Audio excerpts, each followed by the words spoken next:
You can't win, you can't break even, and you can't get out of the game. People keep saying things are gonna change, but they look just like they stay the same. You're getting way over your head, and you only got yourself to blame. You can't win, child. Can't break even, can't get out of the game. Yeah. I'm done. I'm done with life, and it's all Jermaine's fault. It's always Jermaine's fault. I'm done. And for the divestors in the house. Life's tough. Get a helmet, man. All right, folks. This is the part I should have done Friday. No, well, I should have done Friday, but didn't have a chance to because it was an AMA. But this is going to be the Divestors edition. I found a couple of charts that explain racial hypergamy and why it's tough for a divestor to actually date out, or I shouldn't say date out, but marry out, because divestors always equalize having sex with marriage. Now, having sex for men is different because that having sex for man is the goal. For a woman, gaining resources and security is the goal. Okay, and status is the goal. But we welcome some people, and then we'll get started. Adric, it's always a good stream when Adric's number one. Andre, what's up? We good, Andre? Mr. Shug, what's going on? There's Toya with the forbidden apple. Oh, we're getting into the forbidden apple today, Toya. Jamal L, what's going on? It's washing. Urban Naturalist, what's going on? Corey, what's happening? Sam C, what's going on? AH, big up. Louis, what's going on? Hurricane Greg, what's going on? And I haven't tried the tea yet. I will tonight. YouTube isn't let me super chat. Really? Interesting. Man, they do all kind of dumb stuff, man. I wouldn't be surprised. Gundam, what's happening? Cool Gamer, what's happening? Smooth, what's up, Smooth? Where you at, Smooth?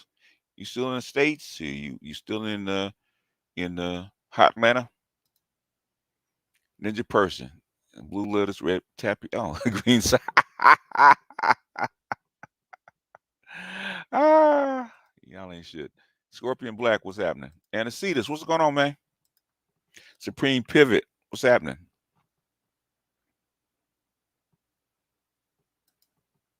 Did I do your chart, Supreme Pivot? I think I did.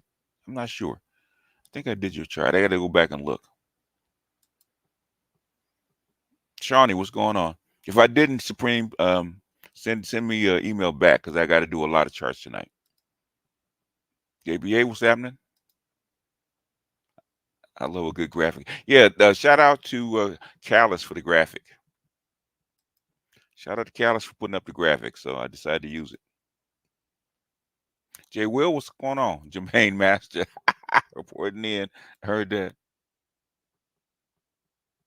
Yeah, well, that because if you can't marry, marriage, it used to be marriage. Okay. Now it's when they changed the partner, now dating is they elevated dating into something that it didn't used to be. Black Toxic Masculine, what's going on? Beef King, what's happening? Soul to Soul. Producer Theology Reviews. Okay.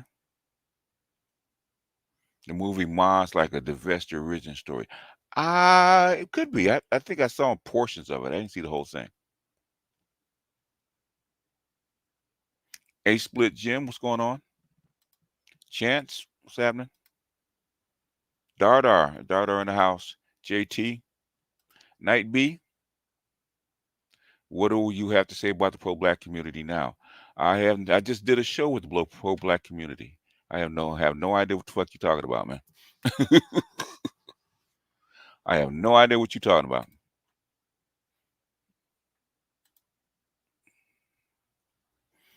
And we here, like my mentor says, we in here um, cooking chicken. You want to fry fish? The oils don't mix.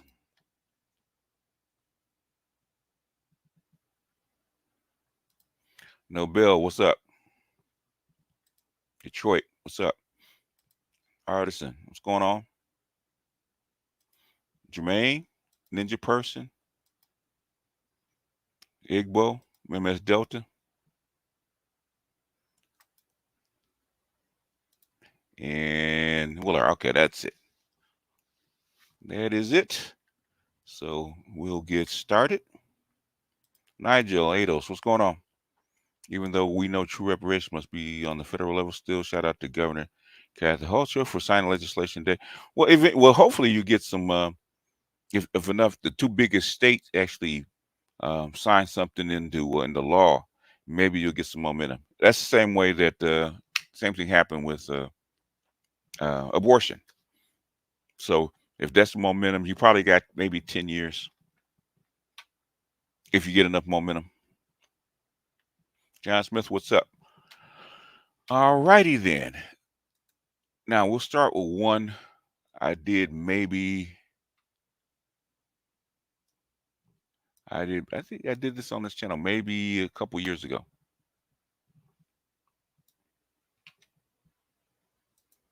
We'll start with that one. Let's get her in here. All right. And this is a swirler. I wouldn't call her a divestor. Swirler crying in her car. Share screen. Malcolm, what's going on? And I had a couple of these, but this is a swirler crying, a black swirler crying in her car about being rejected. Like a really traumatic situation where this guy, where he was just like so fucking horrible to me, and he just treated me like a stupid black bitch, and it was like so painful for me. And everybody was like, well, you're the fucking dumbass because you stayed, and you're just a stupid black bitch because you let him treat you like one. And like, I know that the situation was my fault because I should have just left, but like, it really fucking hurt because like I had sex with him and he basically just like used me for sex. He was like white guy in a frat. And so basically I ended up seeing him at Target when I was there with my old best friend like at the time. And he wouldn't look me in the eyes. He wouldn't say anything. It was like he was ashamed of me and just like embarrassed. Which is like how most people get about me, and it was like so fucking painful. And so I stood up for myself and said what I needed to say to him. And he ran away from me when I was speaking to him. And my friend was like, that's humiliating. Like she was like, you just embarrass yourself, and like that's pathetic for you as a black woman to do something that stupid. Like, it hurt so fucking bad because I wasn't even worth being looked in the eye. Like, it hurt so fucking bad. And looking back, and that was the guy who, like, when I asked him to stop during sex, he held me down. Like, that happened a few months after the Target situation. And I was, like, telling my friends, I was like, I'm just fed up being treated. In other words, after the Target situation, when he wouldn't look her in the eye, he wouldn't acknowledge her, she went back and had sex with him again. That's what she's saying. Like this, it's like every person that I would run into would do this shit to me, like take advantage of me. And they were like, then just don't be a stupid black bitch with a fat ass. And it was like so painful for me. Cause I feel like if I tell anybody, they'll just tell me to stop being a stupid slut. And it's like, this is like the last place. Cause like I can't talk to my friends about it. Like I can't talk to my parents about this. And like my therapist doesn't. How come you can't talk to your parents about it, baby? How come you can't? Because you got smutted out? Because you thought you had you a dime piece, you thought you had you a white boy, okay? Thought you escaped the Blackistan, and guess what happened? You're concubine. But here's what it is. J100 Miles with a $10 super chat, super sticker. Appreciate you. Understand. Like I had so much pain right now. enough as it is. Like, I was growing up, I didn't hate myself.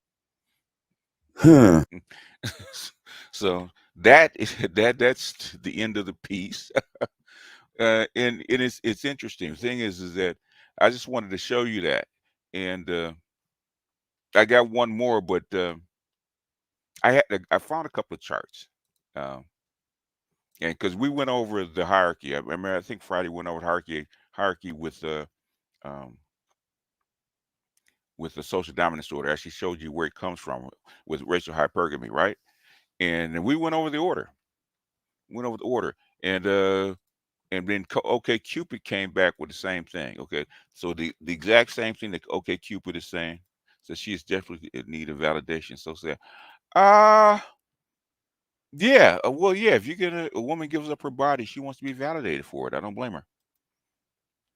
Said BW could fall on her sword for a white man, but will use the same sword to chop a black man's head off. She sure will. As a matter of fact, let's see if we can find it. This is something O'Shea just put up maybe 4 days ago. Something very similar. See if I can find the bad boy. I should have had it already tuned up. But but the thing is that we can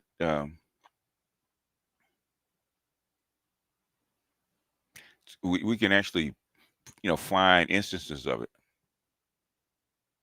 But the thing is that if I can find it, I just had it. Maybe I do not. Maybe I do not have it.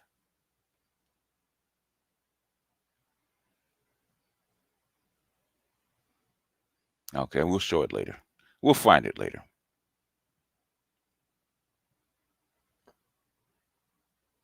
We will find it later.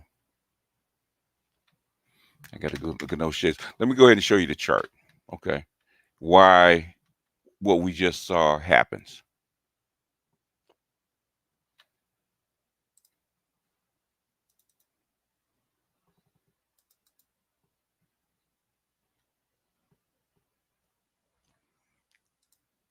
This is from OK Cupid, and this is a response. Okay, this is them. This is from 2014. This is them tracking who responds to whom. Right. Okay. In other words, reply rate by race. Okay. Um, we already know the black men are going to be at the bottom, right? With the average, right? As far as who gets replied to. But if you look at it, men are pretty much in the same ballpark. Okay. And guess who? Basically guess who is the most desired amongst all men? If you look at all this red, they have no red.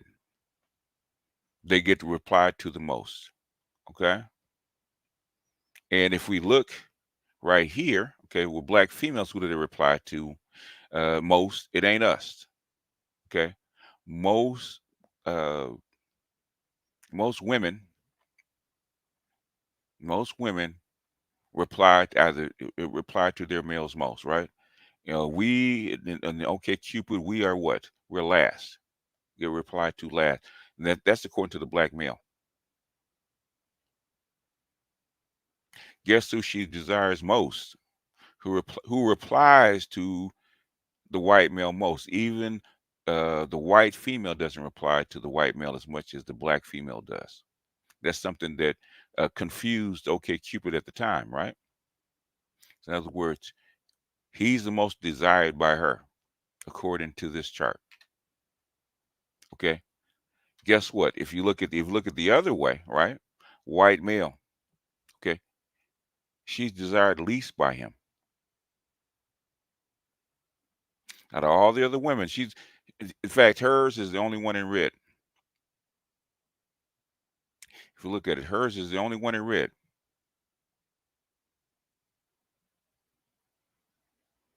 The reply rates by sender, hers is the only one in red, is for the white male. So she is last on the list.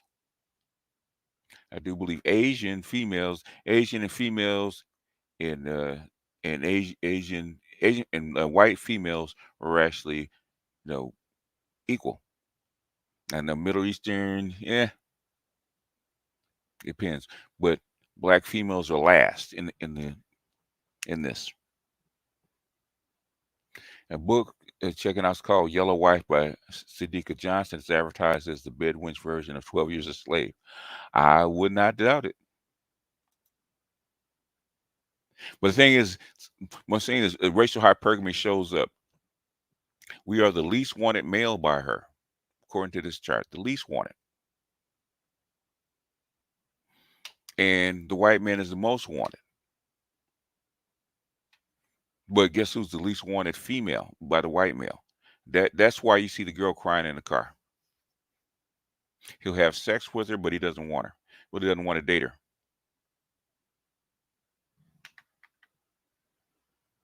So that actually shows up in real life. Let's see. We can do this with the next picture. You got one more to show you. It's coming from a different source.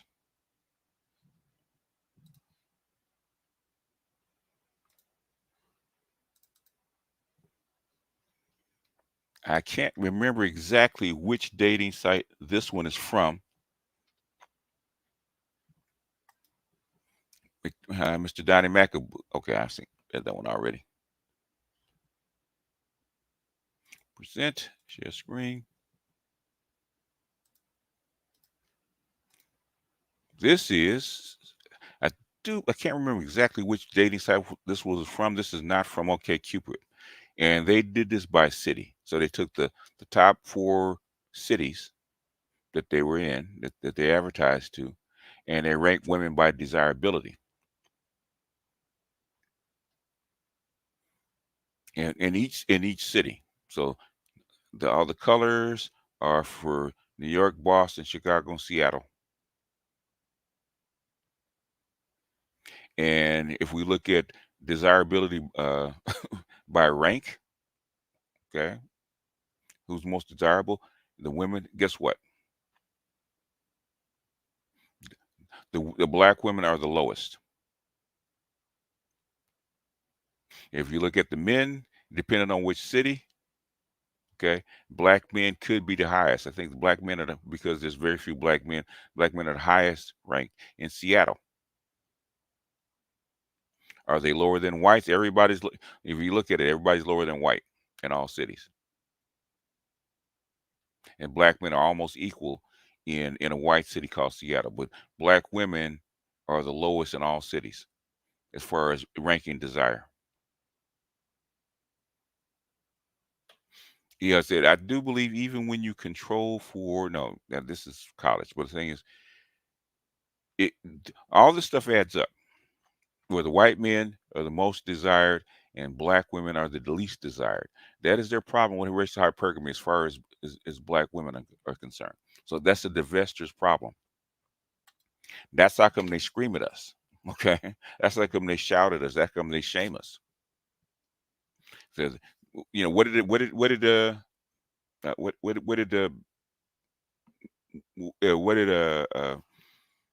Sedanius say about racial hypergamy, right? Okay, they're trying to be racist against us to prove to white men that they're on their side. They're trying to prove themselves to white men. That's part of the racial hypergamy. That's part of the social dominance order that Sedanius was talking about. And Mr. Delta said, why would these dating sites publish their data? What's in it for them? What's in it for them? Basically, they get paid by advertisers. They get paid by people that vote. They publish this stuff to also encourage women of whatever ilk to actually improve their dating standards or basically when they publish the whole thing, what they try to do is try to tell you who are you best matched with. Now, this particular study is trying to tell a black woman which city does she have a better advantage in as far as dating is concerned. So that's why they put out they compare it against all the men. So even though the white man is likes you least, there's a hierarchy. Which man will reply to you more, and where should you focus your efforts if you're going to be on a dating site? That's why they publish it. And plus, it's interesting. They like to write books. Data nerds like to publish stuff because they want this stuff out in the public. You know, uh, People like the census, they use this kind of data. The government uses this kind of data. There's a lot of people that use this kind of data. In fact, OK Cupid probably makes more money by not publishing their data, but uh, licensing their data than they do actually from dating sites. And so people can focus on their best advantage. Once you understand how it's constructed, you understand it's a waste of time and what isn't. Yeah, trying to fix what. Well, the thing is, we're not trying to fix them here. Okay. It depends on what you want. If you want to say what is called the black community or the ADOS black community, you need to fix them. Okay, that doesn't mean that you can. But black women have to want to be fixed, and that's the problem. Black women don't really want to be fixed. That's what the chart is showing. Black women are not as loyal as they say they are. Okay, when they reply rates, if you look back at the reply rates, go ahead and pull it back up again. That's the first thing. That's the first thing black women will say, that they're loyal, right? So if they're loyal, if black women are loyal, then the reply rates to two black men should be the highest, right? That would be that'd be your first guess, right? If black women are loyal, then the black men should not have the lowest reply rate to messages. Why is that? We can understand Asians, okay? We can all the other groups we can understand, right? But why does every other man in this group in this column have a higher reply rate? Now it could be just OK Cupid. Okay, that's the data that we have. If they're so loyal, how come black men don't have the same reply rate as white men? That would be my question. Even with Asian females, okay, even though they don't like Asian males as much, the Asian males are not the lowest. And with white females, white males are the highest. Okay, obviously, if you're looking at Asian Pacific males, right? Uh, then their women actually reply to them either first or second. With black women, no, we're last according to this stat.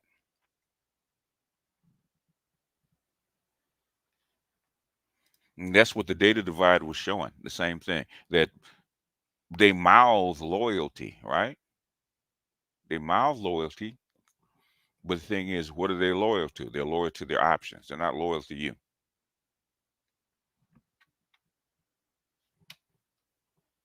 Let's see if I can find one. See if I can find this other one, because this is something that let me go back and search for O'Shea real quick, because he did show it, and Dr. T said I probably should show this too, because this is class. This is a classic Divestor. Classic Divestor.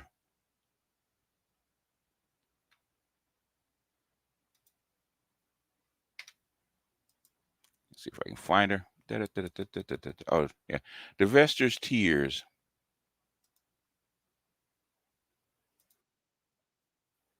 Let's see. Let's go ahead and pull it up a little further. Is that her? No, that's not her. Okay. It's not her. Okay. I just had this. And this woman was a was a was a black woman, and she's going in on black men, but she has a whole baby daddy. Well, he might have pulled it down. He may have pulled it down. I don't see it. He may have pulled it down. Don't tell me you pulled it down, homie. Oh, there it is. I see it. Here it is. It said some black women are really trying to swirl online dating on the down low. Yeah, they do. What I'm saying is, okay, Cupid does. They don't contact anybody. They just, what they do is they monitor your keystrokes. Yeah, that was on Ghetto Gaggers. So we're gonna speed this up. We're gonna go this to 1.25, and we're gonna play. This is from O'Shea Duke Jackson. Classic Divestor. Harassing and threatening me because they found out I have a half-white son. First of all, it's not that you're black that I didn't date you. It's that most of you speak to women like you're standing on a prison yard, and I don't find that attractive. Secondly, no one complains when black men date outside of their race and give their wealth to women outside of their race. But you have a problem when you see a black woman that has dated outside of their race. Is it because you're trying to convince us that we were undesirable when the fact is you're the one that's undesirable and you only have a certain amount of options and we figured it out? That opening clip was from a young lady by the name of Sharika Soul. She's not really so active on YouTube, but you can find her more often on Twitter. And she has her own website called divesteddiary.com. She's the host of the Divested Diary podcast, a divestor, writer, and content creator at Gateway Pundit. Now, what is the Gateway Pundit? Can I get a da-da-da sound effect? The Gateway Pundit, as Wikipedia confirms, is an American far-right fake news website. This website is known for publishing falsehoods, hoaxes, and conspiracy theories. And according to this particular definition, no wonder why this young lady here writes over there. And of course, she dislikes black men a whole lot. And one of the reasons why she says she does is because her adopted black dad assaulted her in that way when she was coming up. And if that happened, there's definitely something that I feel sorry for her about, and that shouldn't have happened. But then again, she hates on the black community all day. She continues to hate not only on black men, but black people alone. You'll hear it in this video. America, is the plan to just ignore all the hate crimes being committed by black Americans every single day? And I'm not talking just one or two. I'm not even talking 5. In 2023 alone, there's been over 2,200 hate crimes committed against white people and Asians. And guess who is responsible for committing those crimes? Well, the majority of those crimes. You guessed it. Pookie and Ray Ray. This is nuts. Come on, America. Stop coddling thugs. Just because they have black skin doesn't mean they should get a pass in hate crimes. So let's look at that number one more time. 2,200 hate crimes committed against whites and Asians, mostly by black Americans, black American males. Now that is very interesting because when you look at her Twitter, the Twitter says, "You will not bring your ghetto here." And that's very interesting. But some people have done some research and they found out something about Sharika Soul. Sharika Soul was on, can I get a drum roll, please? Ghetto Gaggers, right? What? Yes. She did. What the clapper sounds? Now, if anybody knows what Ghetto Gaggers is, and this is YouTube, so we have to tread lightly. It is a movie series where white men are pretty much doing some pretty atrocious things to black women. And it not only includes, what the clapper sounds? But like spitting and things like that. And you can just guess what happens. Can I get a fart sound effect? Yeah, probably even that too, if you're smart. But this is what she did in the past. And she's the lady that's talking about divesting from black men. She has a half black child, which is white. And it seems like she's a hypocrite to her own message. Like, do you guys remember Cynthia G, who was talking about how she also disliked black men and thought black men should also divest, until we found out that she was, what the clapper sound? With Robert Perkins. And also Cynthia G was also an escort to white men before she came to YouTube. And she got basically found out. And when she got found out, she had to come out and say this. So what's going on is this is being framed in a certain way to basically say that I met a man, Rob, and within 3 months I chose to go get pregnant by him. So I'm being told that I'm a hypocrite. I'm being told that I've somehow chose a man with a dusty beta male. I understand that I said certain things and messages out of anger. And like I said, I don't have a choice but to take responsibility for that because I did say certain things. Now, do I think that this man is a beta male? Absolutely not. Did I meet him and then within 3 months decide and plan to be pregnant by him? Absolutely not. I certainly didn't do that. But there is a text message where obviously I did talk about some conversations that we had, and I did say that we had a conversation about that. And that's because I met him and spoke to him and learned that he was a very intelligent man. I liked his character. I still like his character. Nah, and Cynthia, she wasn't on Stroll. She was on Backpage. Stop the cap. So let me just kind of go back to what she tried to clap back to, Sharika Souls, okay? She's on social media, you know, making a lot of content that is very controversial against African Americans and black men in particular. And she says this, okay? I'm not the watermelon chick, but I am Miracle. I was 18. So I don't know who the watermelon chick was, but Miracle must have been her name at the time that she was, you know, doing whatever she was doing. I'm not sure why people think it's a secret or something I'm not aware of when I had to sign a contract and the videos were distributed to stores across America. If it was 5 years ago, okay, but I'm 38 now. Y'all are being pervs. But still, this is her trying to act like it's somebody else's fault. Let me just say this. If you're 18-year-old, right, and you commit crime, well, you're still an adult. You don't get to say, well, you know what? At 38, I killed somebody, and I was 18. Well, of course, you can grow and you can develop then, right? But see, the one thing that is true, you still had a preference for worshiping white men then, and it seems like you have a preference for worshiping white men now, and that vitriol that you had towards black people is still the same probably then than you have now. Now, let me just say this real quick. If a black man goes around with that sort of vitriol that this woman has, oh, he's going to get kicked off the internet. You know, look at all the hatred that you had for Kevin Samuels, who was nowhere near as bad as her or Cynthia G.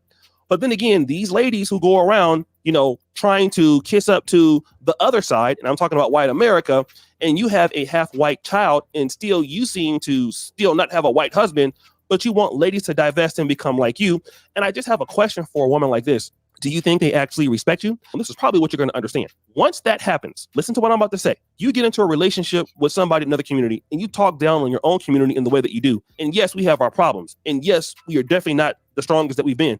But then you want to absolve whites from all of their problems. And guess who complains about being in racist relationships at one point? Ladies like this. They're going to be the first ones to come out and say, sad music, you know what?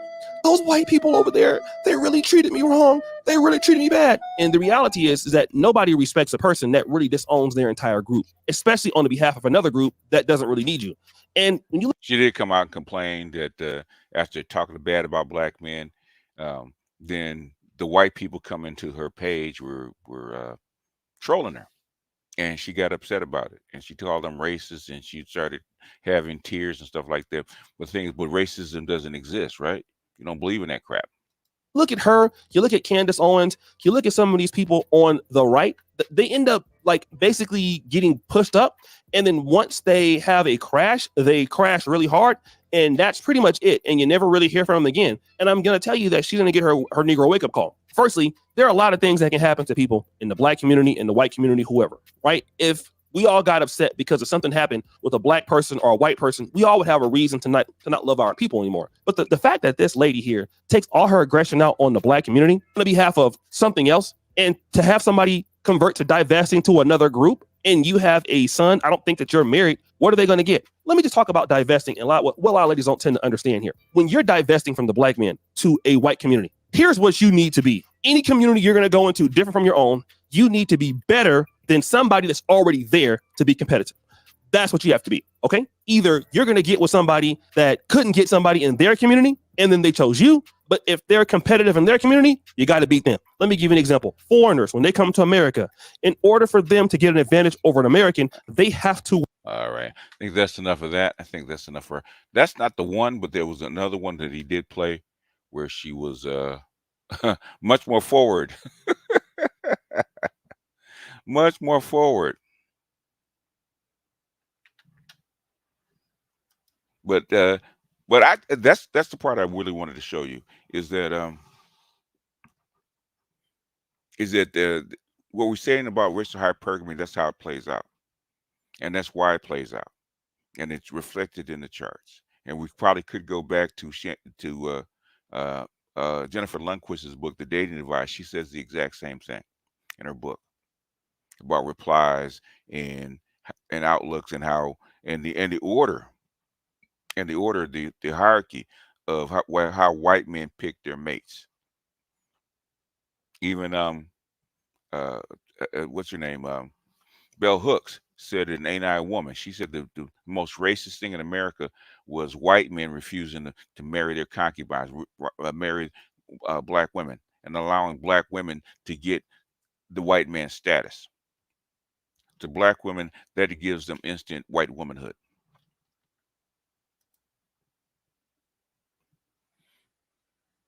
So, and so let them eat cake. I heard that.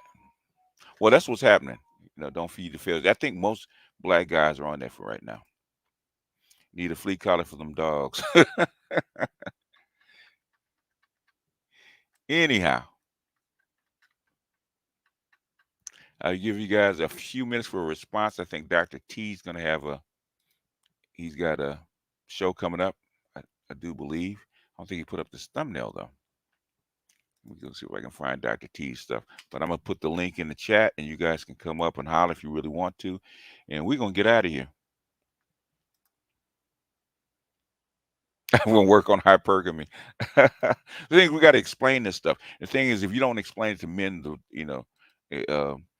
I had a brother that said that we didn't need empirical data. And I say that we do. One, men, they actually gravitate to logic. And two, the way black men have been indoctrinated, unless you can show them empirically, they're not going to believe it. Because they're going to say it's just one woman. Or they're not all like that. Or why I know they're crazy, but they love us. And there's a point to that. Yes, they do love us. They love us and hate us at the same time. Because I always used to wonder, where does the low-level contempt and hatred come from? And it's always been there. It's just about in every black woman I've ever met. There's that low-level contempt and hatred of black men. But it's just so low level, it's like you really have to look for it. You can feel it, but the thing is, it doesn't really come out until you consider racial hypergamy and start looking at the charts. She said, okay, that's the reason. Okay, the thing is, they have a dichotomy. They're bound to us because they're the same caste as we and the same outlook as we do. But the thing is, their hypergamy is always going to shoot for the top guy. And the top guy in this environment, because biologically they want to give their offspring the best advantage, is a white guy. So they're split between the two. And you can see the split. You can actually see the split in that chart. Where we're the least wanted in that chart. Okay, even though like 90% of black women, if they're going to marry, it's going to be a black man, and the white man is the most wanted. By a wide number. For black women, but they can't get what they want.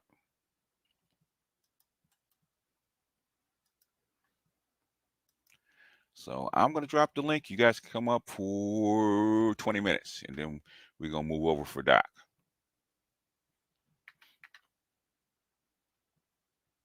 So would you say that it's a black one have a love-hate relationship with us?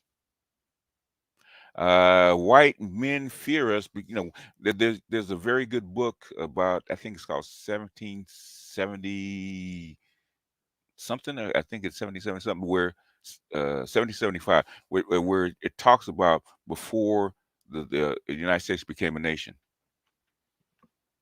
Black men are always feared because there was all kinds of slave revolts, especially when the French, the Spanish, and others were actually fighting over the colonies. Okay, and black men used to be able to switch sides. And after a while, they started to fear black men because they couldn't be controlled. And especially after Haiti, okay, they really feared black men. What's going on, Pookie? Good afternoon, BGS. What's going on with you? Nothing, man. I'm just finally recovering like a week later from a visit in Africa. Oh, you went over there? Okay, where'd you go? Went to Ghana, Accra, the capital. Accra? Okay. How long were you there? 7 days. Oh, that's not really long enough, but how'd you like it? Yeah, it was just like a sample size. You know, it was life changing. It was we did a lot in those 7 days BDS. I mean, we went to the slave castles. Okay. We went to the nightclubs. We went to the countryside. Okay. Yeah, you know, we went to the different museums. We saw President Kwame's memorial. Yeah. Went over there. Okay. You know, went to the hills. We saw the cocoa trees. Okay. Went to the botanicals, Sky Tree, and all that other stuff. But you know, I don't want to ramble too much about that. Okay. I just want to say briefly, like, after visiting the slave castles, like I guess all the stuff that I've been thinking before, I can now believe in with more confidence, because you know there really is no way that you could have, you know, those kind of institutions still around with what they show, and you can say that racism is a major factor in society. Now, racism is global, and you know, if you look at the wars going on right now, that's white Europeans versus the rest of the world right now. So racism is just here, it's global. Yeah, I mean, but it's just an emotional experience. You know, while you step into the chambers, and it's the ground is soft. BDS is covered in this black material. I got photos of everything. Yeah, it's covered in this black material. Yeah, that you know, black material is dung. Okay, from the slaves. It never got cleaned up and got hardened. Yeah, it's brutal. Then they have. Do you know about the rape room? Well, grape room. The grape room. Yeah. Well, basically, you know, they had most female slaves did not make it to the boats because they were pregnant. No. Yeah. I'm sure they told you that. And they had to bring the slaves from inland, like sometimes hundreds of miles. Okay. And they were traded from one post to the, so like what's her name says, she said the same thing. She said by the time a slave reaches the port, the slave has been bought and sold like 4 times. Yeah, because then they go hundreds of miles to the river. Yeah, because we went follow the track. They go 100 miles to the slave river, so we were washed up in the slave river. Yeah, and then you drive another couple hours. Yeah, they were. Yeah, and this shit is far, bro. It's like I mean, the driver pushing. It's like seven of us on the bus. It's like the driver pushing like 70, and you know he Ghanaian, so like he cutting everybody off BGS. Like he ain't got no fuck. Well, yeah, it's not America, man. I'm saying, but it still took like 3-4 hours just to get to the slave river from Accra, and then you know after that we spent like 2 hours there, an hour and a half, and it still took like another 2.5 hours to go to the castle, Elmina, huh? Okay. Yeah, and then the door no return. I mean, I swear, man, when he was showing me that shit, I mean that fucking pathway was so tiny, like. And it was like crippling, because like it's really no return, because how they got it built, it's like it really emphasizes like European style of domination. It's always about division. It's like no way that you can even multiple people can get out that passage. It's no way. It's on some 300 Spartan shit. Like you gotta. It's narrow for a reason, because if they come out all at once, they could have a riot. But if they come out one at a time, yeah, it's there for a reason. They can pop your ass. They could just pop your ass coming out. No. In other words, you know, if you're in chains and you're coming out one at a time, you can be controlled. But yeah, that's what I'm saying. Yeah, that's why. So, yeah. But I mean, it's, you know what I'm saying. It was It's another thing that was changing is like all the sisters, man. When I went over there, man, you know what I'm saying. They was still me. You're American, sir. They're gonna feel you're young and you're American. Of course they're gonna feel. But black American, this is context.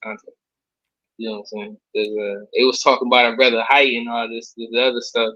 Yeah. Just it's like the little nuances that I just noticed, comparisons. Like so much hate in this culture.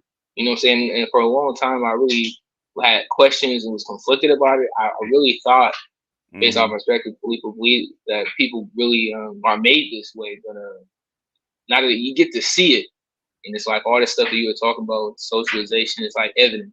Yeah.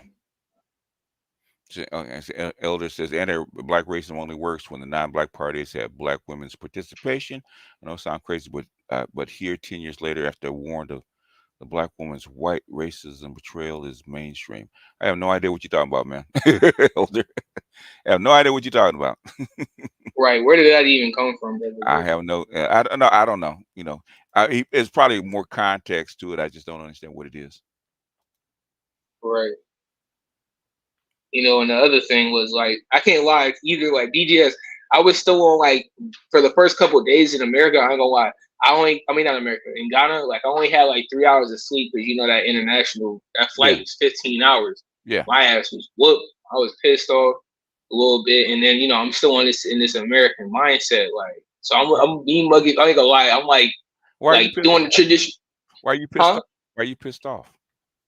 Okay, because I'm seeing these white people in Ghana. I ain't gonna lie, that's probably why. And I was tired. So okay, what you think?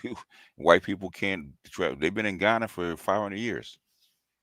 Yeah, but I mean, I'm adding context to that because I'm so used to the other thing is I'm so used to getting into conflict with white Americans in the country. Like my perspective is like how I can say it's kind of given this overarching perspective over white people in general for me in my life. So going to Ghana was a completely different and humbling experience because majority of the white people I met there, they're like from the UK or like, you know, just Europe in general, they're a lot nicer. Yeah. There's no atmosphere of competition, or at least that I'm used to, the level I'm used to. Yeah, because you're in a black country and you're the majority and you blend in and they don't. So, yeah, there is no competition. I mean, yeah, and another thing is they got toilets. So that bullshit people talking about Africa ain't got running water, that's some bullshit. I mean, you can't drink none of the faucet water and none of that. My stomach was it was on E. But well, they have bottled water all over the place. So what are you talking about? In fact, in fact, if you drive down the street, they have the water in little bags, little plastic bags with the straws. Mm-hmm. Yeah, I know what you're talking about. Yeah. They got water. They sell those. They'll be walking around them on their head and stuff. So yeah, they sell it. So there's water all over the place. So. I know, and I don't know if you've been there. You ever been a part of a naming ceremony? Got my name changed. I'm thinking about like seriously changing my name. I go lie. Yeah, I have. I don't remember what it was, but I have. In fact, I have one already. Like Eli's Elamu. Elamu. Eli Elamu. Right? Is that what? That's the African name. Yeah, it's East African though. That's from the Patreon, right? Huh? No, that's from. If you go to my email, it's Elamu. It's Eli. Eli is short for Elamu. Oh, okay. Did they? Is it just the Oh, so Eli means Elamu. That's what you're saying. And Eli is short for Elamu. Elamu means teacher. Oh, okay. So is that just one name, or do you have two names? Because I got two names. Sanyika, which is seeking, seeker of knowledge, basically. That's Elamu. So Sanyika is seeker. So Elamu Sanyika. Ah, okay, right. Because I'm Kwame Adone, ADDAE. The author your camera's on, man. If you want it on.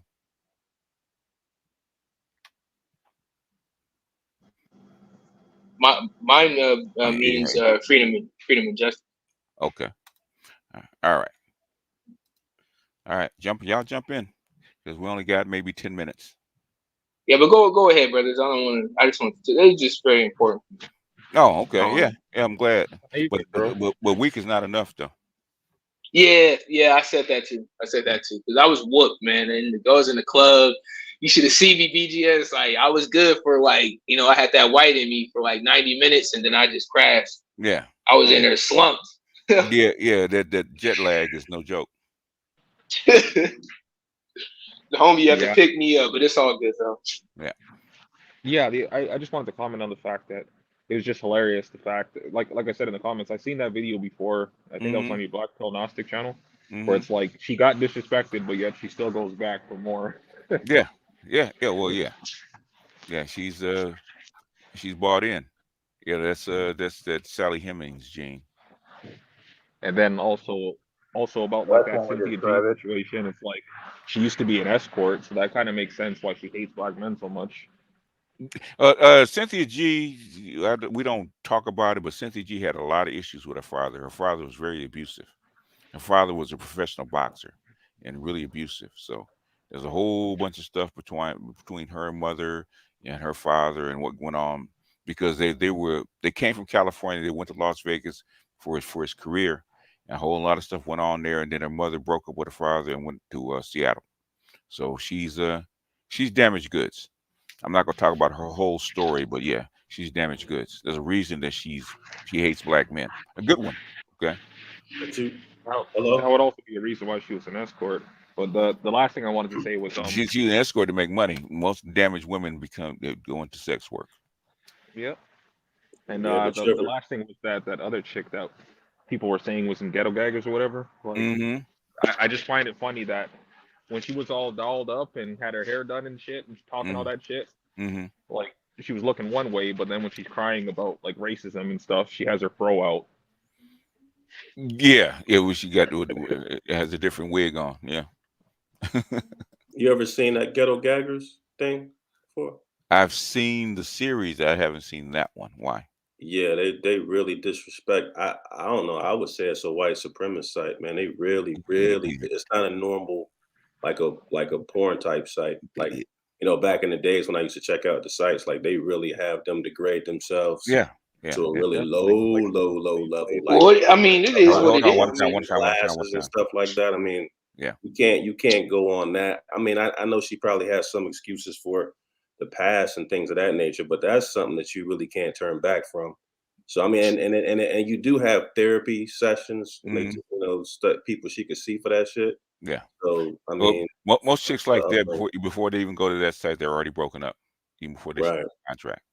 And all that does is I think all stuff like that does is just further add like gasoline to the fire, man. Sometimes it does. Sometimes they're so screwed up it doesn't even matter. You have to go back in their history. 9 times out of 10, when chicks get into stuff like that, they are screwed up well before they hit puberty. And if she was abused by her stepfather, then yeah, or adopted father, then she would be. No, there's no help for her. And that's what basically Orion Taraban says. Don't try to fix them. Well, she got to fix her. She would have to fix herself, man. That's going into yourself. That's healing yourself. That's self healing. She can't fix herself. All she can do is plug up the leaks when they come out.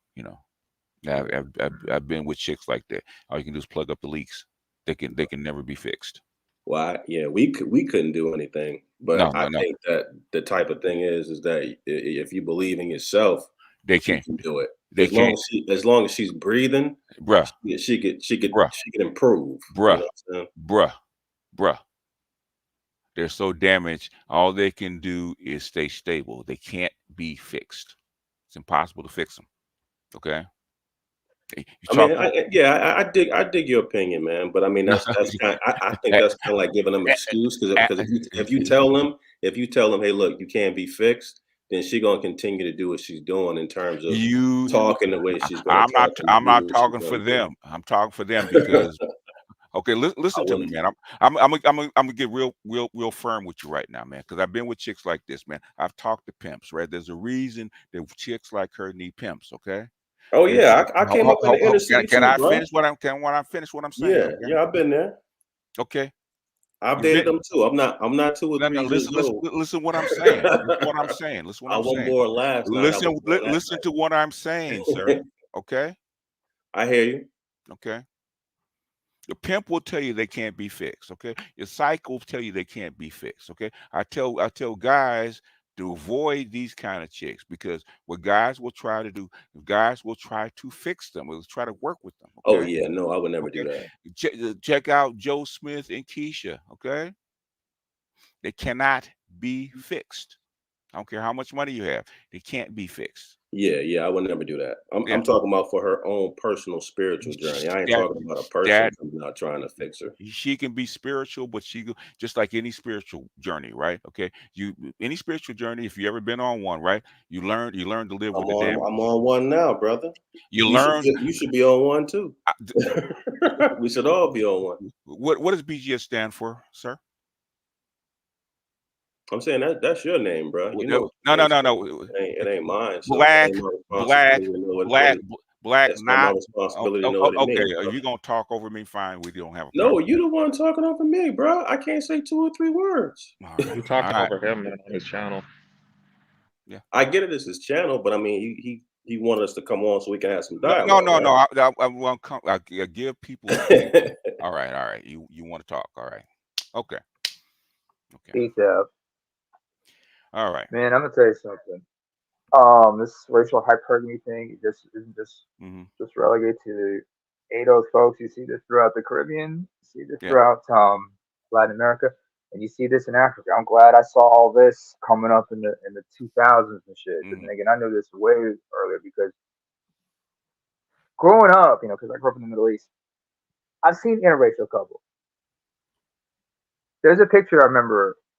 First time I ever saw an interracial couple was with among my father's colleagues. Yeah. White dude brought his black wife, and they came over to the house because he was like, I have a sister, and it was her first birthday. There's a picture of her with the black woman, and my sister's light skin, just like my mom. And you're thinking, oh wow, that could have been her baby and whatnot. Because the way she was holding her and everything, that big smile I noticed on her face, was that little light skinned baby. Yeah. It was intriguing because my people are naturally light skinned like that. In other words, basically, what's a female's biological imperative, right? To give her offspring the best chance of survival, right? If you're in a white dominated society, guess what's her best chance? The best chance of survival will be for the offspring. With a white male. With a white man with white genetics. So she's looking for that. White genetics. Yeah. I mean, I've also seen. I remember, since you brought up, escorts and stuff like that. I remember back when I was in air draft, there was a documentary I watched. It was about sex workers in Ethiopia. Yeah. And there was some who were saying because some who were like that. And there was a couple I noticed. They were pretty gorgeous, light skin and whatnot. Some dark skin. A lot of them had this aspiration that they would find a white man a foreigner, a white man at best, marry them and deliver them from this hellhole they're in. Yeah. I've heard that. I think O'Shea said the same thing. He doesn't admit it. He said it one time on a live stream. He said, asked him, what about the white man that comes in and kind of runs through you guys? And they got quiet. It is what it is. And it's not just black women this way. No. And it's not just. No, who dates out? Who has the highest dating gap of all females? Asian females. Asian women. Yeah. There's a documentary I saw about that. It's like about a Thai woman and a lot of about Thai women and who were trying to find a foreign husband. And I remember there was one of the owner of one of the clubs, who they call the Mama Son. She said, I've seen this many times. A lot of women come from the villages hoping to score a white dude, and oftentimes it doesn't work out because they have their misconceptions about the West. They have misconceptions, and the thing is, it's biological. They don't even know why they're doing it, and this happens in all the continents. You go down to Latin America, same thing, exact same thing, where white and I remember you brought up. Go ahead. And I remember you had that clip you started from. I think it was from your BGS, your Black Nazi Speak channel. There was a clip where it was an interview between two black academics, and one was explaining the whole racial hierarchy that the Spanish had established in Latin America. Yeah, La Castas. Yeah, it's still there. La Castas. La Castas. In other words, the caste system that the Spanish yeah. And you go to Brazil, you go to any Latin American country, you'll see it. So really, it's all over the world. The exception maybe Japan. Maybe Japan, because Ooh. Japan has a hatred of white people. So because of what happened to them, maybe Japan. Anybody, y'all get in because we only got maybe 5 more minutes. Thank you, BGS. I'm gonna retire. Just wanted to say I'm gonna be in touch with you about some more mentorship. Yeah. Requests. Okay. No problem. Y'all jump in. Don't enjoy the Jello fries too much.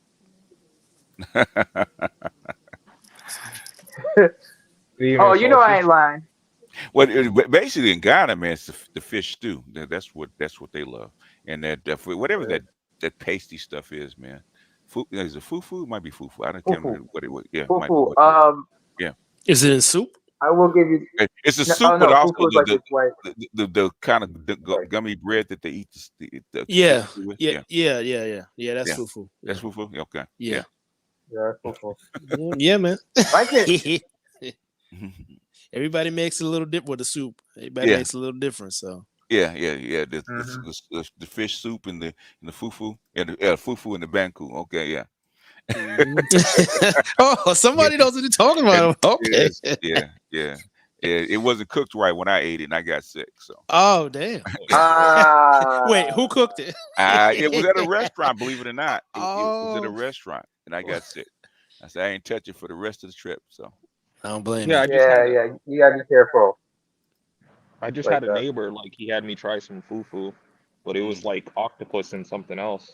I don't know, it was different, but it tasted all right though.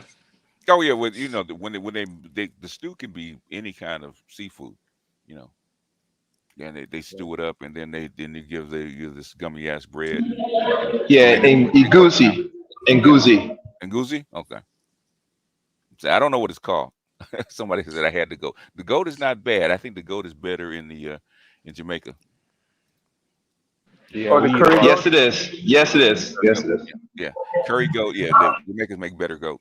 Not a goat guy. Curry goat. Hot and sausage. Because number 2 is bougie. That's why. You know what, man? I think I swear, man, I came out like that, man, because as a toddler, there's a lot of shit. I just didn't like it. The hog feet, all that stuff, man. I was just like, no. Like, I ate it, I tried it, I really tried hard. I just couldn't do it. Couldn't do it. Well, I mean, like the goats pretty much look like the cows in Jamaica. Those cows are skinny as fuck down there. Yeah, well, the cows in the United States are really, beefed up with all kind of stuff. So. Oh yeah. GMO cows. Yeah, and GMO bloated. Cows, really, and bloated. Yeah, they are. They pumped up. They're pumped up. Yeah. Yeah, man. So much so that Oh, sorry, Fauci, but if I could say this. Yeah. The thing about cows in the cows in like in dairy farms or beef farms, what they'll do sometimes is they know that the farmers will have to check the cows, and if they know if the cow's a little bloated, they'll take a little tube and puncture a hole in there just to get the methane out of them. Otherwise, they'll die. Mm.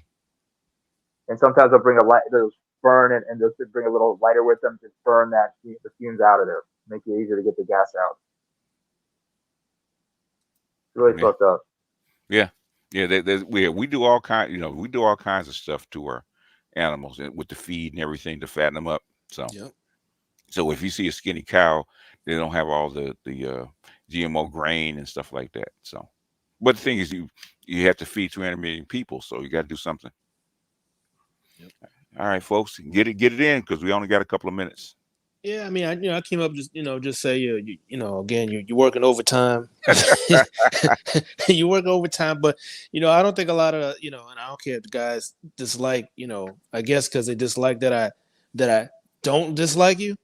That was ridiculous. But it's the labor, man. I don't think a lot of the guys really appreciate the labor. Actually, the labor that was already done and the labor that's continued to be done on your part, and clearly, the guys that you attract on a professional and even with the tradesmen, doesn't, in my opinion, it doesn't matter, but the quality that comes through, and I guess because you can log on YouTube and it's on, and I guess it appears easy until they start talking to you, and it's like, oh shit, I really don't know shit. There's a lot of work involved, and people think Yeah. that. Well, your spiritual journey. I'm a Gnostic, sir. Been on this journey for a long Yeah, I time. was like, yeah, when you asked that question, I was like, yeah, I He don't doesn't think know. he doesn't know. You know, yeah. You should be on your journey too. Yeah. Yeah. Dude, Okay. I was there before you were born, but it's all right. It's all right. I was there long Hey, you know before what? you were born, boy. You know, BGS. Yes, You know that thing with O'Shea did remind me. That's I forgot that Cynthia was a call girl, and I forgot about that. So O'Shea, you know, you remember? Yeah. Cynthia, Yeah, back in Kelly. yeah, she back. No, she was actually a escort A up back in page. up in Seattle. Yeah, she kind of ran Yeah, for a long Oh she ain't time. like wow. Yeah. yeah, she don't like talk about her past, man. And I said, see why? Because now when you talk about this, that, I said you lose your credibility. I said, but your credibility is already Let's see if I tarnished anyway.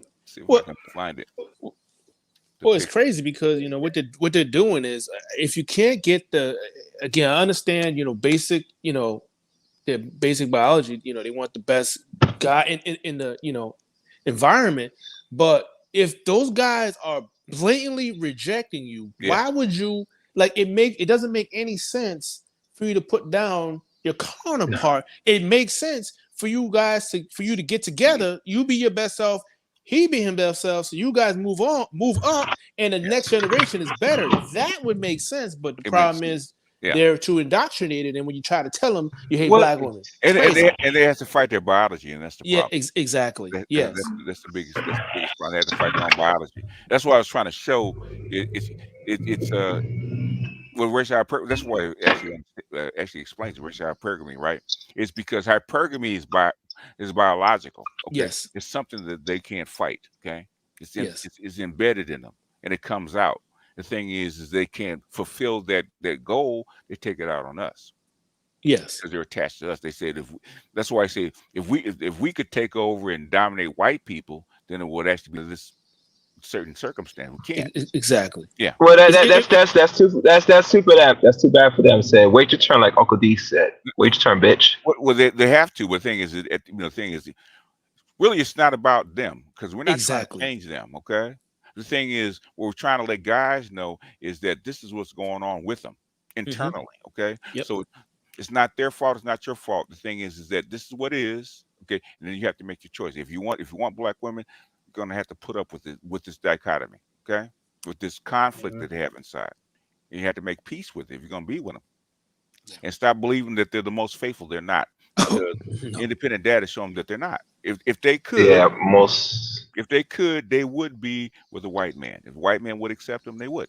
Yeah, everything's proven the contrary, and that's why, especially these days, they're scared. They're not going to admit it for the most part, because, and that means, and we've said it plenty of times that that what they will do is that they would leave, so they feel that we would do exactly what they would do.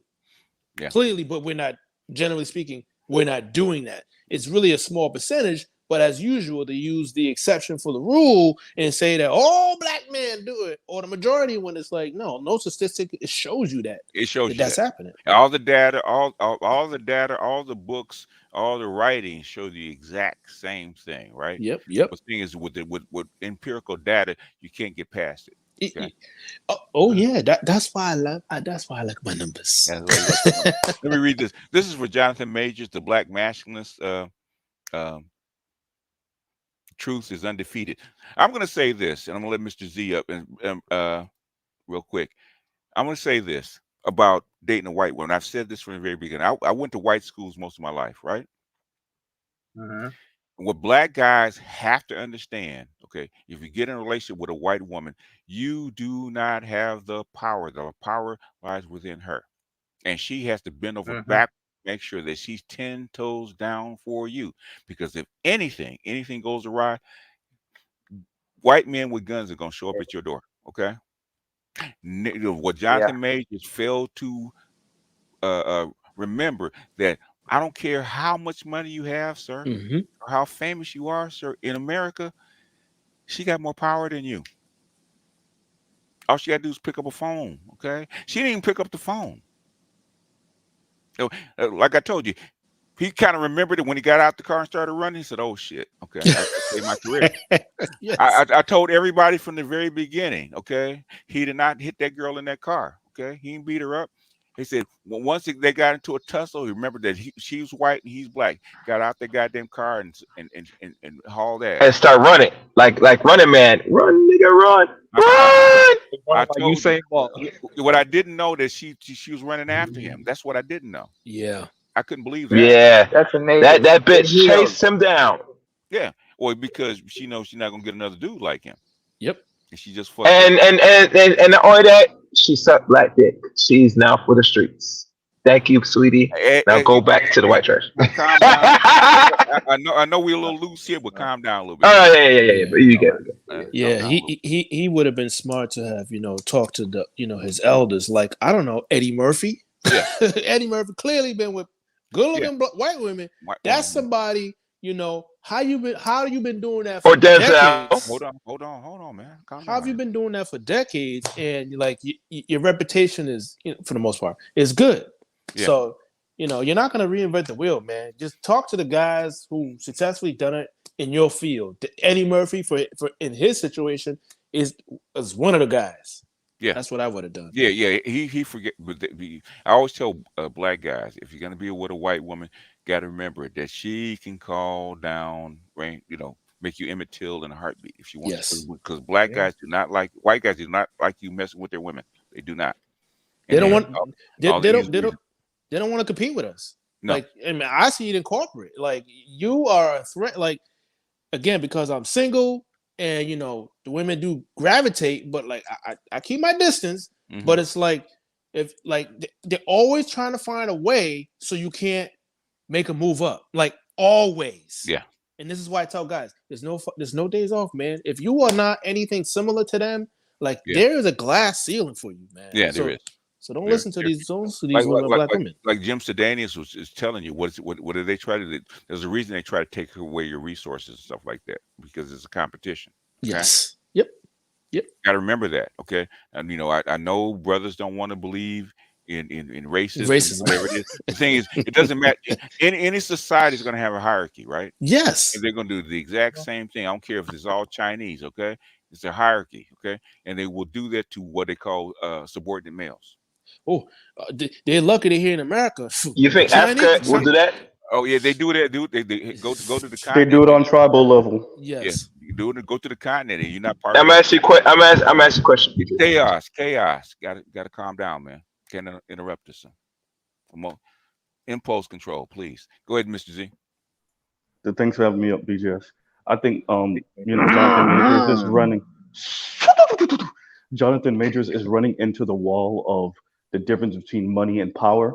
One of my favorite rappers, South Florida native, former correctional officer turned drug rapper, Rick Ross, who stole y'all Rick Ross actual name. Anyway, but he said, on one of the songs, one of his songs, he says, if money is power, I got millions of power. And I'm like, no, you dumbass, that's not how that shit works.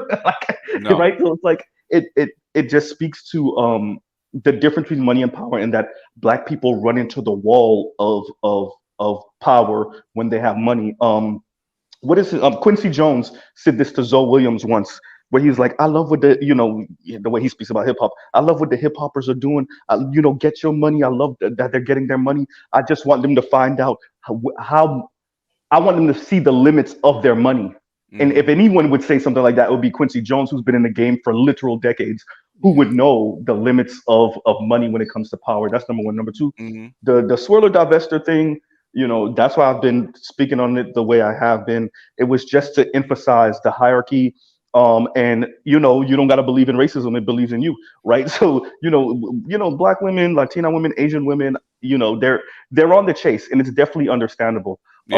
It's just what they're willing to do and say about the quote unquote subordinate males, or the outside males, which are the men of their group, in order to attain this whiteness, right? So for black women, we get all the deadbeat fathers, abusive, whatever they come up with, whatever weirdo thing they come up with at the end of the day.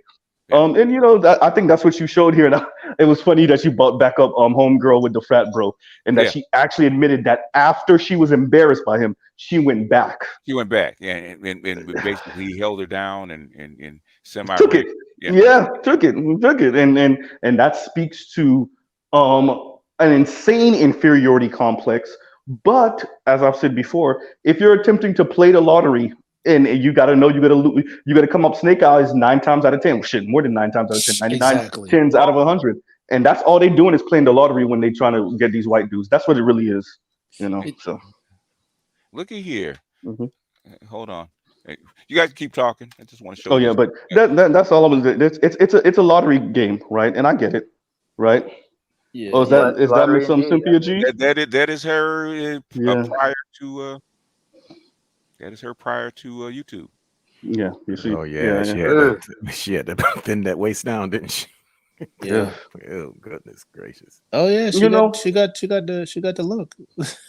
Hey, I mean, like I said, hey man, I am definitely a dude that if my lady told me she ever did anything with a white dude, damn near kissed him on the lips, I'm gone. I'm not coming after no white dude, bro. I'm not coming second after no white dude, and I mean that literally and figuratively. So you know, hey, you know, shout out to all the brothers that got the type of discipline and wherewithal. I don't got it. If you want to say it's insecure, fine, I'll take that. But yeah, I'm not playing second fiddle with no black woman to no white man. So Mrs. Z, my only pushback. Good answer. You said Rick Ross over Kodak? Yeah, I'll pick Rick Ross over Kodak any day. That's not even that. What? Not even competition. All right, y'all. Go ahead, Des, say get in, man, because we don't have a whole bunch of time. I ain't got nowhere to fit in just yet. So. Oh, okay. Money, MSL should know. Money does not protect you from racism. I thought all black men knew this. Well, they the ones without money don't know it because that they have to believe it. But that's the thing, though. Funny, and we're just going to go ahead and come in on this one then, because it's something that I've been repeating for years now. It's like, you know, there are landmines on the field. Why don't you act accordingly? It boggles my mind that, you know, I dated white girls before too, but I knew where my limits were, and my black ass was not going to get caught up. Everybody thinks they're Neo, and there is no strength. Right? Exactly. So the minute she started getting angry, I was out. I was like, I ain't even going to argue with you. I'm going to take you home. I'm going to make sure you walk up to your door safe, and I'm going to disappear from this planet. Smart. Yeah. Smart. Yeah. You know, I've done that myself.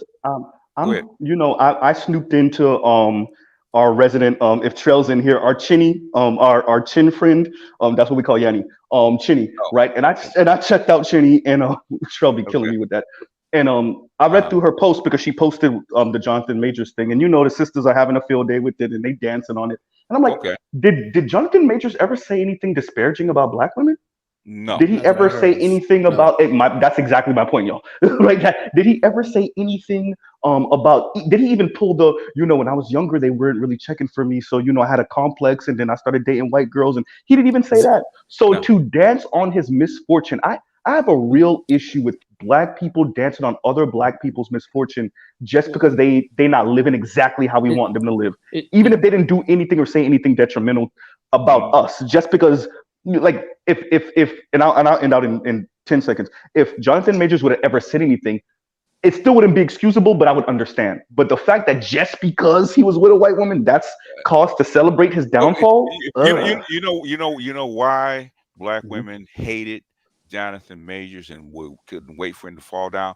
He looked just like Jack Johnson, flaunting that white woman. You know. To them, When I saw him, I said, "That's Jack Johnson." Okay, they can't. I said, "Be careful, brother." Because if they get a chance, okay, they get a chance. They'll come for you.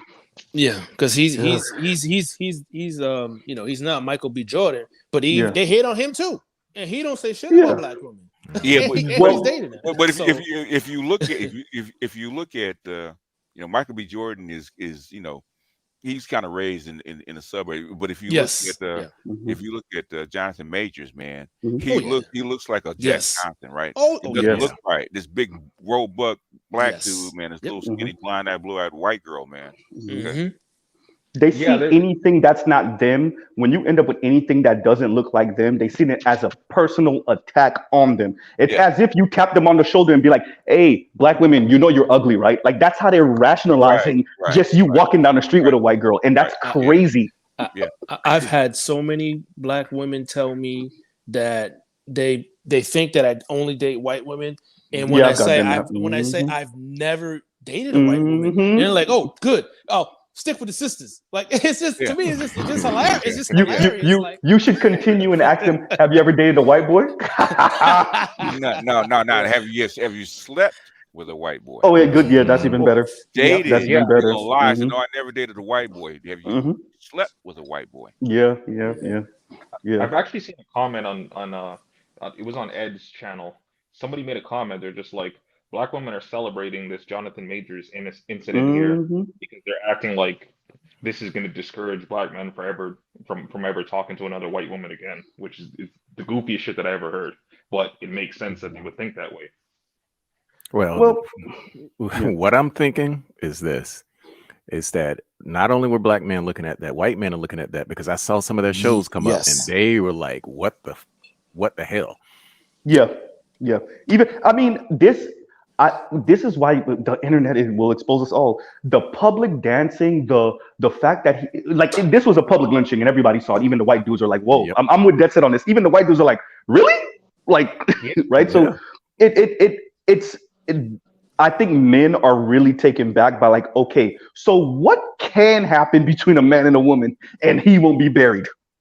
Before we even talk race, go ahead. Hold on a second. Notice how black women sexualize majors upon first inspection. Negro nose, strap and build, etc. How badly they would have loved to trade places with a girl. Yeah, with the old girl. They would have. Yes and no. Some of them were making fun of him when he first really blew up on the scene. But then, yeah, you're right. A lot of that was ego projection because they knew he was going to pop up with a white girl, and when he did, they was like, "See, I didn't think he was all that anyway." Okay, whatever. This the same thing they did with what's Buddy Rowe name from Insecure BGS, the one that you were speaking about with back and forth with Chrissy at one point. The one that just got married. Roger Willie P. Yeah. No, that one. Ellis. Yeah. Yeah. He's a model. Yeah, exactly. And they were playing down his look until he got married to the white woman, and then it's like, "Oh my God, my heart." Losers. Go ahead. You made a good point there, Mr. Z. Like I heard from like one of these content creators that people were saying that Jonathan Majors looks like a slave and they're insulting him. Yeah, exactly. Yeah, Mandingo. Yeah, exactly. Yeah. Shit. Mr. Z don't got no problem admitting to y'all. I felt a certain way when I saw Tika Sumter pop up with the white dude. I was like, "God damn it." That's a cute dark skinned one. I felt a certain way. I ain't even gonna lie. Screw that. Anyway, go ahead. You also made another good point too, because I was saying earlier, like when I looked on the video of him running away from his ex, like there were so many like white dudes in the comment. There was even like a few white girls that were saying that the situation is bullshit. Like he looked so aggressive running away. Well, it doesn't matter. The thing is that him when I saw her and him on the red carpet, I said, "You better be careful." Yep. You project an image that they don't like, they will come after you, and they did. Dr. Thunder also made a good point too in his morning stream. Like today, he was saying that like it's funny how like all the media outlets that were covering this, there was not a single man that was speaking. Exactly. And again, unfortunately, it happened in New York City, and I mean, I know he doesn't live there, but this is why I say situational awareness is very important, especially if you're a man, and then most particularly if you're a black man, because when you get in that court, one, it's about money, two, it's about perception. They teach you it's about the proof, but we're seeing live that proof almost doesn't mean shit anymore. No, it doesn't. I mean, it never did. Nah, if you're white, it never did. Yep. It never did. Remember the 11th commandment? It's always Jermaine's fault. That is true. Yes. Yeah. BJ, play the Jermaine. Play the thing, man. Which one? Jermaine's fault. Jermaine. I'm done with life, and it's all Jermaine's fault. It's always Jermaine's fault. I'm done. Coach Greg Adams, he loves that now. Man, I bet he does. It's a funny thing about that whole thing, because when I go to the white boys sites and I'm looking at that stuff, they're also looking at the Salufa Khan decision that came out this year. Yes. Yeah. And I know we don't talk about a lot of it here, but there's been a lot of inroads made in favor of men's rights. Especially this year, especially with the laws coming out in Tennessee, the one that just passed, that just came into in action in Maryland in September of this year. Right. So, and I was looking at the Salusa Khan, I was like, man, these chicks, they about to get it.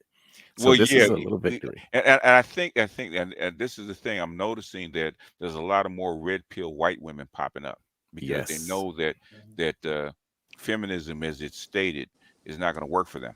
That's right. They don't want to be breadwinners, and that's what they're finding out. Even the breadwinners now don't want to be breadwinners. They don't want to be men, so they're trying to reverse this. So it's gonna take a minute. But the thing is, they can't go back to what it was. That's right. They have to give us something because men don't. Yeah, trust that's them. that's like part of what I meant is like, go ahead. Sorry, but it's like I remember a few years ago, back in 2016, I think it was a MGTOW channel, Stardust. Mm-hmm. He put out this clip called "The Red Pill versus Female," which he was warning dudes. Eventually, there's going to be some women who are going to be observing and studying the red pill, but they're going to try to co-opt it, and they're going to try to present themselves as if they've been red pilled, and they see you as a male. They'll say things that's not what it is. Okay, that's Stardust is he's very smart. The thing is, sometimes he's limited, right? Okay, they're not trying to co-opt the red pill. Okay, because they're pivoting. They're pivoting. But if you go back to what is it, the Richer Sex and people like that, right? Yes. There's like 5 books. They said this like 10 years ago that this was going to happen. There are 14% of female breadwinners, right? Okay, they want 50%. That's not going to happen. And guess who's bucking at it? It's not black women. It's white women. It's white women. That's right. It's second and third wave feminists that got to the end, right? And said, "This is the end of the rainbow." I don't like what I got. F that.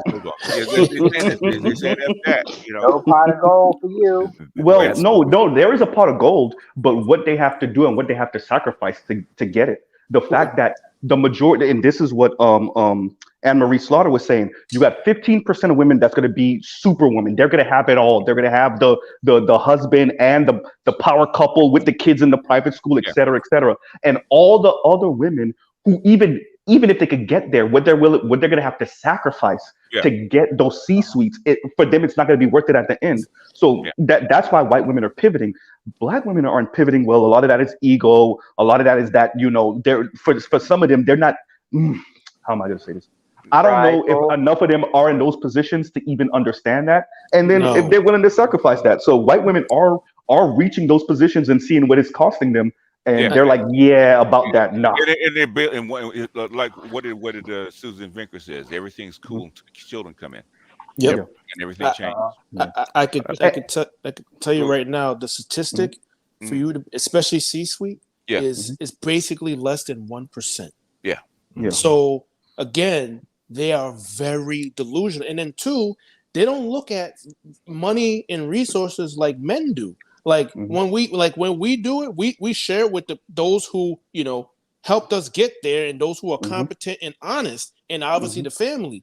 Women typically don't do that, so they don't get the same satisfaction that we get. And unfortunately, it takes them till they can't have kids anymore to figure that out. And I don't like how you're talking about Ebony K. Williams, Salchi. I just don't appreciate it. I don't.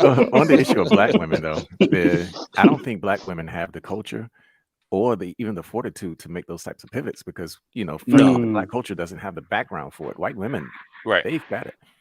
Yeah, well, they actually socialize in it, basically. I was gonna say, they can lean into damsel in distress. Okay, I messed up. Help me. And black women just don't have the culture for that. ADO's culture is too damaged. Okay. Yep. Yeah, unfortunately. And black women are not willing to allow the society to actually fix the culture. Okay, Yep. because they Yeah. like ruling in hell. They do. The ego. So Yeah. I said that. So the pit and I made it very loud and I called out certain names on my channel about it. And I'm saying, and I said it. I called out their names. I'm not gonna say it on your channel, BJ, but I called out their names. Go I'm ahead, like, call them out. I don't oh, care. okay. I said, Yanni, Chrissy, Paris, all of y'all. I'm telling y'all now, white women gonna pivot on y'all and leave y'all holding the bag with no man, no nothing. Latinas gonna come from the south and take your man. White and Asian women gonna come from the north and take your man. And in 20 years, when these women is out here yelling, Mr. Z will still be alive, still creating YouTube videos, and I'm gonna tell all them, oh, those women over there. They're It was already them. they're already importing women. Okay, Mhm. what black women are not looking at is Latinas, right? They're importing Latinas by the droves, man. Yeah. Yep. And it's not that the United States can do anything about it because we're below replacement. Yeah. Yep. So they have to import it. And isn't that what we were talking about at the beginning of the year, BJS? Yes. Yeah. Oh, It's a lack of awareness. It It's a doesn't lack of exist, right? Yeah. No. That's not why they're doing it. No. So, and what? So the white population birth rate is 1.6. Black society is what 1.7, 1.8. And The yeah, white population is probably 1.4. If you take out the and you white see, Latinas, is Yeah, because the whole society of the United States is 1.7, and that's the reason why we have the imports. Yes. is it and with those numbers, if you're not paying attention, you talking all this divestor stuff, you're talking all this decenter men because you mad that your friends friends have men now. I don't even understand this, but right. So you're talking all this decenter men thing, and literally you got old white dudes and old white women in Congress right now. Like, could we repeal some of these laws to get these motherfuckers to start having kids again? The thing is, It's just dumb. and this is something that we probably going to have to go in on, Mr. Z, at some point, right? The left is already starting to pivot, right? Chris Williamson and Scott Galloway are not right; they're lefties, okay? Yeah. They're already starting to pivot. Yeah. And now, Dr. T said he thinks it's bullshit because the pivot is not strong enough. Because they're trying to not be offensive. They're trying to not piss off the 10 toes down feminists, and that's where Dr. T comes in, and that's where I come in and be like, no, you're gonna have to be offensive. Screw that. No, none of that tone policing. Oh, we gotta protect. And that's where Dr. Richard Reeves come in. That's why he throws us under the bus first, and then he starts to, hey ladies, and starts same thing. That's what FD trying to do too. Fuck that. Nope. You better talk to these women for real. Hey bitch, listen, you ain't gonna be able to eat if these niggas can't eat. All right. Yeah, Somebody tell them the truth. I think they're gonna wait until until the sheriff has spit them out of the house, and then they're gonna tell them, hey, bitch, guess what? No, that's how it's gonna have to be. No, serious. Hey, what they gonna tell them? This is what they're gonna tell them, right? So what they gonna tell them? Life's tough. Get a helmet, man. Life's tough. Get a helmet. Let me read this. That's it. Emmett Stelton says, one of my good black female friends graduated from an Ivy League medical school. She married a rich, older black man, had a baby, and left medicine. She is Mrs. Cartwright now. Wow. She looked like a young Vanessa Williams. Okay. She married an older black man, but older black man is not Mr. Cartwright. Okay. No, that's the middle-aged white man. If you're talking about Mr. Cartwright, Mr. Cartwright, yeah. But she lived the dream. But that's the goal. Yeah. I was talking to one of my clients. He said the exact same thing about his wife, and I'm not gonna say who he is, but the thing is, he said his wife works in a high-powered field, right? But guess what she enjoys? Okay, since he's making the money. What? Oh, my sister did the same thing, and she's a pediatrician. Yeah. And she married this guy's an ex-colonel in the military. He started his own business. And now he's around the $500,000 brothers. Yeah. That's what he is. Yep. And she's on baking cookies and taking care of the kids for the most part. And then going in on call when she feels like it, right? Yeah. In fact, she started her own business and she just goes to work when she feels like it. Yeah. And there you go. Guess what? Even what's her name? What's her name? Was on Jess. Just what she said when she wanted to get married. Okay. Yeah. I'm gonna stay home, cook, take care of the kids. Yes. And have a consulting business. Yeah. I did critique of her video, by the way. When she jumped on your channel. Yeah. Hey, shout out! Listen to all my African and Nigerian brothers. Y'all gotta check this. Is Jess over 35? y'all gotta check this shit, especially coming from Nigerian women. Oh my God! Please, for the love of God, please check these Nigerian women is off the chain. Not just per se, but oh my God, bro. It's too late. It's too late. It's too late, Divestment is a failed tactic because it doesn't work. It's not going to work. But Mrs. Z, I've said it plenty of time on BGS's live. I said what a lot of guys aren't seeing is a lot of these African women who weren't born here, who come here and learn this American way. A lot of them are worse than the Black Americans who were born and raised here. I've said it publicly. I was counting it. I was like, wait a minute. Okay, some of the most starchiest divestors are African sisters, mainly Nigerians. Some of the hardest, hardcore 10 toes down feminists are Africans, mainly Nigerian sisters. I'm like, what the fuck is going on, bro? Remember what is it? The grapevine? Yeah, that was Nigerians mainly.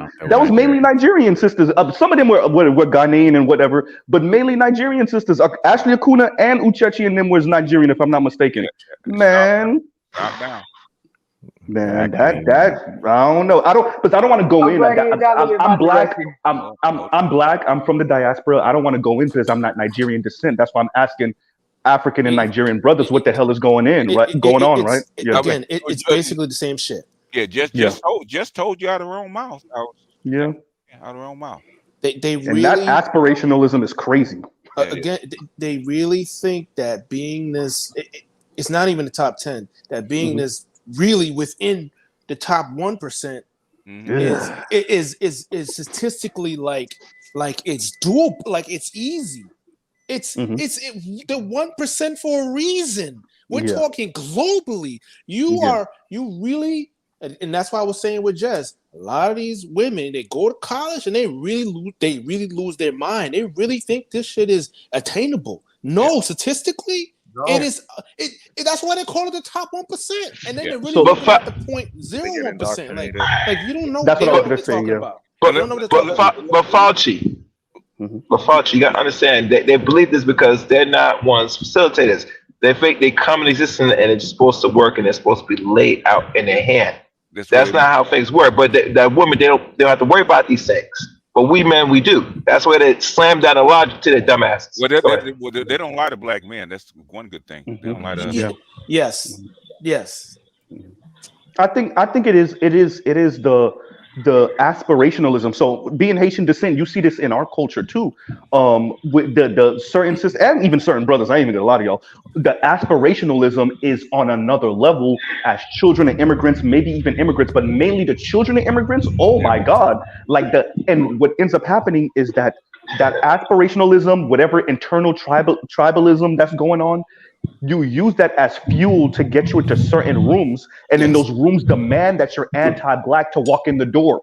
Yes. You just not reading the sign above the door that say you got to be anti-black to enter this room. And so what ends up happening is you think the class thing is just a class thing. It's actually anti-blackness. You think the colorism thing is a color thing. It's actually anti-blackness. You think the gender thing is just a gender thing. It's really anti-blackness. And you walk in that door, and then when you come out, it's like the miseducation of a Negro, which that's what's end up happening. Just like what Sauchi is saying, they come out of college and university and they end up being anti-black. The miseducation of a Negro literally is telling you about these people that go to these institutions and then come back with white ideas and then try to implement that on black people and then fail. But because a lot of these people are politically on the left, they don't think that that's what they're doing. That's what they're doing. I'll pause right there. Go ahead. You know, but you got one at a time. We'll go Sauchi first and then Chaos. For me, you know, I tell them, you know, it's hard because the higher up you go, in a sense, you know, exactly what Mrs. E was saying. They really don't know how to play that part and not get caught up in that. But also come back and give the information, right? They don't know how to do it right. And you mean the way you doing this, Sauchi? Exactly. Pretty much. It's like y'all, they do it all wrong. It's like, listen, like, dude, like, I mean, yeah, you got the money and a level of influence, but you're still a Negro, like, and you're still in America, like, you don't. why is this hard for you to get this shit? Like, you can't do it on your own. Because the data doesn't mean anything, right? Oh, no. At all. Hey, No. BGS, you remember? Hey, Naaman, you want to say my quote again? F your facts, BGS. F your facts. Fuck your facts. Fuck your facts. You got But something you got to understand, guys. Mrs. Z. Go ahead, Chaos. Go ahead, Chaos. You got to understand, Mrs. Z. That lady that Beatrice just played, she is partially Haitian descent. Divesting. That chick right there that was a ghetto gagger. She is part of the Haitian. Oh, I didn't know that. That one they were talking about. Yes. I got a whole commentary for that now. Got a whole and to answer with should I read this on BGS or you want to read it? You can read it. Okay. And thank you, MS Delta guy, for the $5 super chat. He says, Z, as a Haitian descent, how do you feel about the White House press secretary? And her same-sex loving ways? Look, bro, like I said, you walk through that door. I do feel a certain way, and I'm saying this as a child of immigrants, first generation. I'm not second, third generation, first generation child of immigrants. I do feel a certain way about Colin Powell, about the press secretary, about Barack Obama, about Kamala Harris, all of these firsts being non-ADOS people, right? And I felt a certain way about that before I even knew about a Tone Talks and Yvette, right? So, because to me, it's about it's about dominant society hiding, not doing for ADOS behind just black faces, right? So yeah, we just gonna leave them niggas back there, and we'll look. This person is still black, right? So can you call us racist? I mean, look, president, vice president, press secretary, high-ranking general. So I feel a certain way about that because I do see that as biting us as immigrants and children of immigrants in the rear end in the long run, because you will not be the face of Black America the way they play in the game. They'll just use you as like these little tokens, but you ain't gonna be the face like that, right? So I feel a certain way about that. I ain't gonna lie to you. I am more W. Du Bois because he had it right. White folks were never gonna let you rise up, okay, without some kind of power. Booker T, I understand, is work ethic, but the thing is, Booker T was a slave, okay? Yes, he was. And Du Bois was not. He was born free. Different outlook. Yeah. And one was from the South. Yeah. The South makes a difference, but also, guess what? Whether you're a slave, born a slave, and not born a slave, there's two different ideologies. Okay? Yep. You can, if you go back up from slavery, actually read his book, you can actually see the progression of that slave mentality. Okay, and I'm not shitting on the guy. I think he's a great man. Okay, but the thing is, he never got away from that. He was always working with the white man. You think he was actually trying to get away from him? No, he was not. BGS, you slaying some sacred cows right now, because a lot of people don't know that Booker T was working with the white man like that. They don't really know that. There's a picture of the goddamn. I know that, but they don't know that. Okay, some of the wealthiest people in the United States. Okay, BGS did a whole stream on that. Yeah. I know that. I'm just saying. And I'm not shitting on the guy. The thing is I don't even like the debate. Okay, I like the voice. Okay. Well, it's still going on. Boyce Watkins and Dr. Jared Ball are beefing. Literally, I just shared the post like a couple hours ago. Yeah. Boyce Watkins and Dr. Jared Ball are beefing right now off of some Booker T. Washington and W.E.B. Du Bois shit. Right, like literally right now. I'm telling you. The thing is, what they had wrong is you need both sides. You don't need one. Yes, I agree. Exactly. He thought if the white man will allow you to, we serve the white man by being a good builder, a good servant, good worker, that they will allow us into the family of Americans, and they weren't. Okay, Mr. Z, I don't remember the stream title, but it was an interesting stream. You should go back and look at it. No, the one I did about it, yeah. Or I showed, yeah. I'm sure you saw. You were talking about W. Compassionate. I know you're telling the truth. Shout out to Compassionate and Callous. Okay.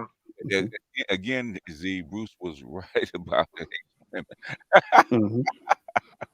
Me and Bruce and Wayne, we spoke like a lot of Haitian sisters, I'm telling y'all, like they not too different than KKK Keisha. I'm telling y'all, like, and shout out to Dre. Like y'all could ask Jamaican brothers too. Like the English speaking, and not even just English, but Haitian is different. But the Western diaspora Black women, I'm telling you, like it's a thing. It's not just a ADOS FBA thing. I'm telling y'all. Basically, that's why social dominance order actually explains it better than that, right? What happens to all females, because it's all over the world, right? It's not Exactly. in the United States. Go down to Latin America, is actually on steroids, colorism. Okay, they complain about it here. It's worse down there. Okay, much worse down What there. was that phrase? What was that phrase Amalia Negro was mentioned about Mejor La Raza. Mejor La Raza. Yeah. Mahora La Raza, married white. Even though she admits that she's a. In fact, I think I reposted that video I did for Chrissy a long time ago called Acosta about colorism. Right? Great name. In fact, two scholars were actually there talking about it, where it started. It actually really started. Believe it or not, it actually started with the Moors coming into Spain and Portugal. Spain and Portugal. They started the caste system and put whites down, right? So when whites kicked them out, they reversed the caste system. Yeah. They also had the Spanish Inquisition come in as well, and that was scary. Well, I said it to Chrissy too, that's a different story. Yeah, that was. Which is like color. If you look at global colorism, if that's what we're going to speak about, then I would argue America, Black people in America are actually on the better side, because if you check out India, if you check out much of what's going on in Latin America, oh my God, especially India, Jesus Christ, when it comes to the colorism. So yeah, I would say Black Americans are probably much better. And you're going to go through a shift because of what's going on right now, man. You know, I'm not going to say it here, but basically Europe is, they like cinnamon toast crunch right now. Okay. So are you saying they actually lost the Crusades in the long run? No.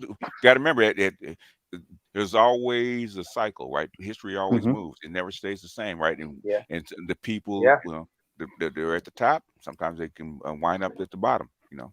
Well, I mean, the interesting thing about what's going on in Europe right now is, I mean, granted, we're dealing with the birth rates, is I'm looking at them turn inward and become more insular when, like Italy right now. I know somebody mentioned Italy in the chat. Italy, they're talking about preserving their race, because that's basically what it all boils down to. And I'm saying, but like, y'all need some immigrants. The thing is, they need them. The thing is, at some point, you're going to water down, and this is something that what's her name? I might play. I'm actually cut up. Chris Williamson. What was that chick? Chris Williamson actually did the interview with Kearney. Melissa right? Kearney? No, Melissa Kearney. No, not Melissa Kearney. There's another chick. She just did it, right? She said the exact same thing about birth rates. I'm probably have to clip it. Was it the Canadian woman? I think it was. Yeah. Well, she sounded British for whatever reason. Oh, okay. Yeah. I forgot her name. I forgot her name. Yeah, I've been watching too much of his shit. And that's why she says patriarchy is probably a better system because of the birth rate. And she said the exact same thing. The black pill truth is, if you don't have enough kids, enough population, either going to disappear or get taken over. That's right out of quickly. So she's been watching my shit. Nobody else would say that. But I will actually pull it. I might pull it tomorrow and actually do some clips of her, because she's saying the exact same shit we've been saying, the exact same stuff I've been saying. And if you've been behind the wall, basically, you know what I've been saying about this, right? Is that this is like end game for the most part, and basically, unfortunately, they're on the downhill side of this end game, okay, and certain people that breeze the slopes, in essence. But that's a story for a different day. I'm trying to wait on Dr. T. If you're out there, man, where are you? Where's your link so I can? BGS, I wanted to address something. Somebody said flat blackness with a question mark. Flat blackness is when you don't take into account gender, when you don't take into account ethnicity, when you don't take into account region of the country or wealth or background. So what it is just straight. Oh, you're just black, right? So it's when white folks get to picking who's going to be in the room, they just pick any old body, and they're really not picking any old body. But it seems as if they're picking any old body because you're just black. So, and basically, like, like Africans, like Nigerians Mhm. and Africans use flat Mhm. blackness to get into Harvard, Yale, blah, blah, blah. Exactly. And then when they get to their degree, then they start waving their flag, right? Yeah, that's black Oh blackness. yeah. So and it's a plus and a minus if it's used correctly. The minus of it is that you're not actually doing for the people that need the most and the people that you actually owe the most, right? So I really do believe in America owing black people a blood debt. So the Black American ADOS. So but what ends up happening is like BGS is saying, what ends up happening is you let a lot of foreign and first and second generation immigrants into these elite institutions so that you could obscure the fact that this country hasn't done what it said it was going to do for black Americans, right? So yeah, and I do not believe in this, what should be done with ADOS, nothing. If they can't stand on their own 2 feet, then let them die. I don't buy into that because they've been hobbled. So to say, oh, by the way, so now we're just going to stop hobbling you and just walk. No, that's not a thing. That's not how any nation has ever built up a group of people like ever in America, in world history. That's not how it works. But yeah, I'll pause right there. That would be fine if I can't talk to them because it'd be fine if you guys would stop begging for our help. Okay. Yeah. Africans are constantly begging for help because only percent of you guys make it over here. And without us, guess what's going to happen? Even in here, 1%. Yeah. We get over here. Every you've been there, man. Go to the embassy. See the line for visas to get to America. Yeah, I've seen. I can attest to that because, like, I've been inside certain embassies a couple times, and the lines are kind of. But where I'm at, they put a stamp. They put a stamp on that one because what they did with us is like. And this isn't Eritrea, folks. For me, if I were to leave my country, the first thing I have to get first and foremost is an exit visa from my own government, and that was to stamp out any attempt by any of us to leave. So we're all locked in. Ethiopia, you can see long lines in the times over there to any embassy. Otherwise, you just go in and you have the line just waiting inside or something like that. But yeah, I see your point. Look at the African population here in the United States. I think at best it's maybe 1.5 at best. I think it's like 600. Oh, the whole continent, yeah, it's working on 2, but yeah, it's like somewhere in the 1.5 area. Yeah, there's 1.5 billion Africans on the continent. Exactly. Right? Again. So how many Africans actually make it to the United? There's more Africans in Europe than there is in the United States. Yes, and again, this goes to again the small percentage, and people think that's just the norm. Even in Liberia, I don't know if they still have it, but they used to have like the lottery. Yeah. And really? For you to come here. Really? But like, I thought that was all since basically you guys were a colony. I thought it was automatic. No, man, nah. Okay. Especially during the Civil War. Oh, hell no. Oh, okay. Like my parents didn't because of their socioeconomic background, that was not a problem. They just you know got on a plane. Okay. But vast majority of everybody else, nah. You had a lottery, man. I mean, I heard stories, man.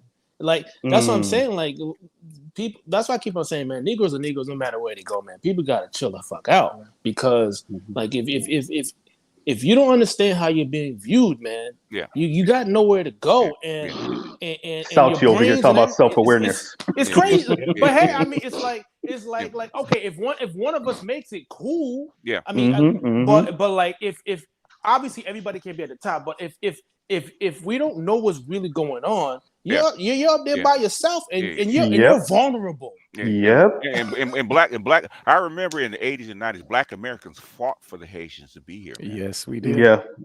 Thank you guys. In camp, and send them back, put them on boats, haul them back to because they let the Cubans in here. The Cubans in. Hell no, let our brothers in here. We fought for you guys to be here. Okay, I mean fought. Mrs. Z. Yep. Mrs. Z. Yeah. Just to drive the point, I remember Dave Chappelle. We had the special Killing Them Softly in DC. Oh yeah, I remember. If you remember the name Elian Gonzalez, Yeah. Oh yeah. Come on, man. Like, hey, I knew his cousin. Wait. I knew his cousin. Y'all calm down now. Come on. Yeah. Go ahead. Everybody getting all triggered. What I said? No. He said if he was Haitian, Mm-hmm. Go ahead. the joke was, yeah, everybody's talking about Elian Gonzalez, this Cuban boy. If Get he to the was point. Haitian, they would have put him by and said, "Sorry, buddy, we're all full. Good luck to you." I remember the Haitian camps, man. They were putting Haitians in, man. We fought for you guys to be here. You gonna let the Cubans in? Let them in. Yeah. Because the feet wet policy didn't apply to Haitians, did it? No, the wet foot. No. Hell no.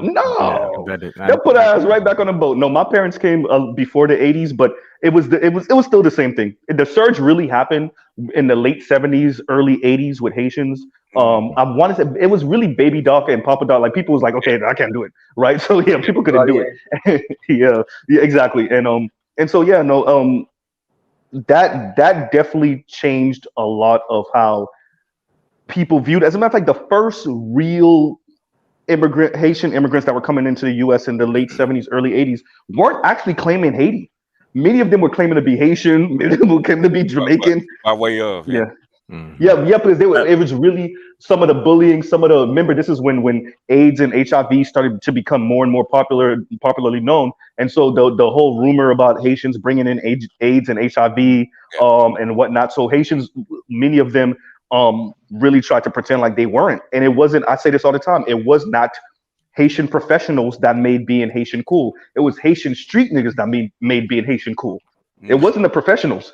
It was Haitian street dudes putting work in South Florida and literally robbing people and killing people. I'm not even gonna lie to y'all. That made being Haitian cool. Grand Theft Auto 3.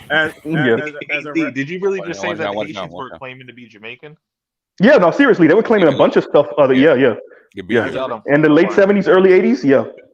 As a resident person from Florida, I'm in Orlando. So I've been here. I'm originally from New York. I've been here since the '90s. They used to hide that they were Haitian.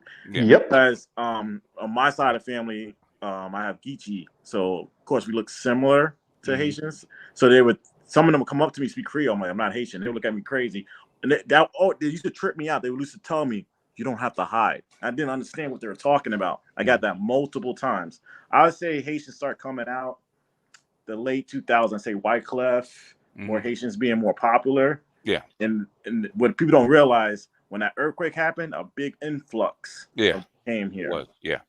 So when they got more numbers, that's when you start seeing them be out more. That's what that is. But it's not just them. Sometimes the Jamaicans do it. Oh, back to the Cubans. Notice they don't let the black Cubans be here. No. If you go down to South Florida, you're going to see the light-skinned Cubans or the white-skinned ones. You're not going to see the black ones. You see how many black Venezuelans do you see up in here? Oh, no. Yeah. Same thing with ours. I only see the light-skinned ones. Yeah. Same thing with our group with the Guyanese people. Yeah. So they let the Indian Guyanese in and turn the black Guyanese away. Yeah. But, my grandfather just could afford to come here without the help of no government. So. Yeah. How the panel do? And they let Dominicans fly up, through here left and right without no problem. With Haiti on the other side of the island, no. But that's why the outlook on it. I think South America is a little worse than America in its racism. Right? It's different. It's different. It's colored people are racist in South America. It's less about racism, it's more about colorism and hierarchy. Yeah, that's like, because I know in our, my grandpa told me don't ever go back to Guyana. He said don't ever go back. He said there ain't nothing there for no black people, man. You know what I'm saying? He said it's so the Indians are worse than the white people. Yeah, Jess, you can ask the question. You can ask the question if it fits within what we're talking about, because we have a topic. So if it fits within what we're talking about, then you can ask the question. If not, then no. Okay, it'll be a no. I'll just listen. Okay. Yeah. Yeah, because I recently got into a talk with a person, and I was trying to explain to him, Guyanese people not really Afro-Caribbean. They just had to move politically with the Caribs because the Latin Americans wouldn't accept them. They were too many black people. So it was like, okay, it's better to side with the Cubans, the Jamaicans, the Virgin Islanders, because the Venezuelans and the Peruvians, because it's right next to Venezuela and Peru. And like Brazil's right, they just wouldn't accept them as like Latin American. Yeah, that's true. Yeah. Same thing with Suriname as well, G. Because right there, because you guys, they're Dutch speakers and everything, but they can't be accepted by the Spanish speakers. Guyanese people are mixed. French guy. Yeah, like my grandfather, he spoke patois and he spoke French. But when he got to America, he started speaking Spanish because he was a cowboy in Guyana. You know what I mean? That's what he did. That's how he got to America, working at like the factories in Nebraska for like the slaughterhouses and stuff. That's how my family actually got. Oh. Yeah. So. G, where did you say your family's from? I didn't hear you. Where did you say your family is from? Oh, Guyana. Yeah. Guyanese people are mixed with English. America. But I'm wondering about the my speaking grandfather Spanish is from Guyana. Yeah. But then again, it kind of makes sense because I heard that Jamaicans, that their second language is Spanish, but I wasn't born there, so I wouldn't know. Well, Guyana's weird because it's a lot of Indians. Like it's a lot of West Indian. But really, the buffer class is actually the mixed dark-skinned Indians. They dark like us, but they don't see themselves as black. So it's weird. Yeah. Like they were slaves just like us. The British took them from India and brought them to the Caribbean. That's what happened. All over the Caribbean. You got plenty of them in Trinidad as well. Also in small segments in but this is what's crazy. It's Africa. Harder for them people. It's harder to get work with them people than it is the white people. Like the white people will give best believe. Those people will. Yeah, I said it a few times. Indians are really racist. Oh yeah. South Asians in general. Heavily. So I'm like, where did you see those Indians? Yeah, a heavy cast is probably worse than ours. Oh yeah. Oh man, the caste system they got it just. One time. My cousin, like this is one of the ones that we really not close to because my father and stuff is Ados, and my grandmother is Ados. But my grandpa had a brother that moved to the East Coast, and he married a Hispanic lady. He married a Puerto Rican lady on the East Coast. Man, they horrible. You know what I'm saying? Like that's what I'm saying, man. I'll probably never really. I was thinking about South America, but it's like, man, nah, you better off in Africa if you black skinned, man. Because they all racist. It don't matter where you gonna go in South America. The caste system is there. I've met plenty of Afro Latinos up here, and some of them they're like either light skin or dark skin. And the dark skin ones are usually married to white dudes up here. And I also met a Cuban, and I remember.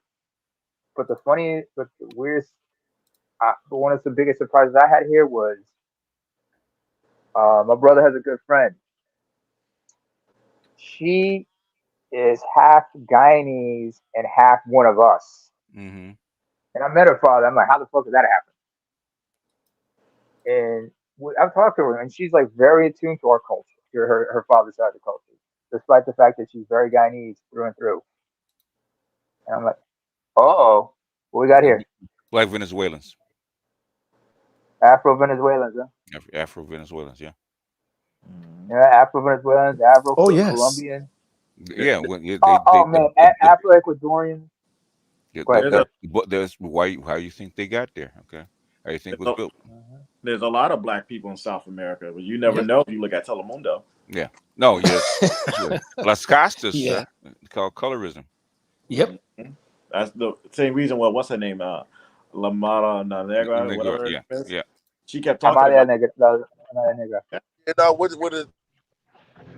the light-skinned ones like that, they use it to try to assimilate more. But when it pays to be black, now they black. That's how they play the game. When they get something for being black, they black. When it's like, oh, amongst us, I'm not black. I'm not black. I'm Indian. Yeah. I'm not black. I'm Chinese. Like, that's how they. Even the dollar is considered black. Yeah. Good night. Black dot on the forehead. So what's going on, What's going on, BGS? What's happening? Man, good evening, brother. I'm doing a late night drive, working. It is what it is. Just on the hustle. All right. Okay. It is what it is. BGS, yes, sir. I do got a question. All due respect to the conversation, I do not want to defer it. You got 2 minutes, sir. Go ahead. All right. Quick question. Have you seen the movie with the President Obama, co-sign on it? I haven't seen it yet, but they told me about it, and what I heard about it does line up. All right. With that being said, what would be the proper way to prepare for that? Meaning, you can't. Unless you got a bug out bag and you got a remote site where you're off the grid.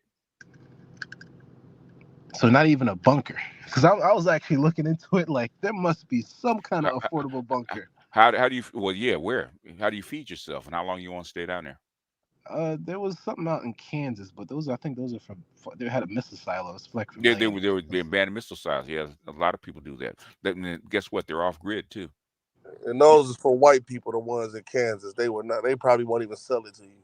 They'll sell it too because they're trying to get rid of them. Yeah. Yeah, they can get rid of them. If you can actually make them livable, yeah, they'll sell it to you. And there's another one. I see a company doing it for doing the building structure of it for $400,000 or so. And I think that's like if you want to spend that money, yeah, you can. but you should, how to avoid it? It's two ways. Either no, not avoid it. It's more of like survive. Comfortable. Comfortable ain't got shit to do with it, man.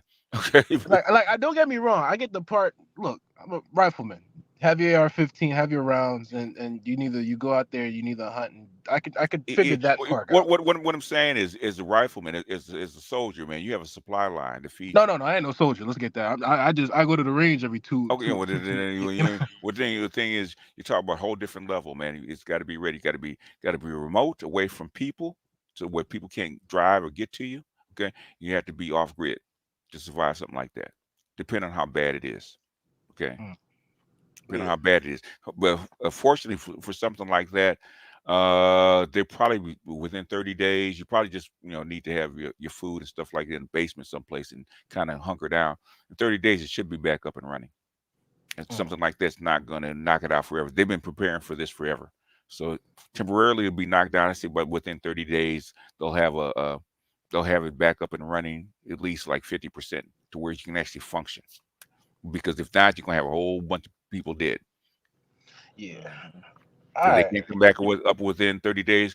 Then go back to the the camps when they come in sweep for survivors.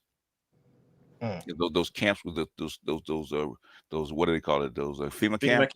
That's what the FEMA camps are for. Okay, in case of something like this, FEMA camps are not to take people out of the cities and take people away. No, in case something like this happens, right?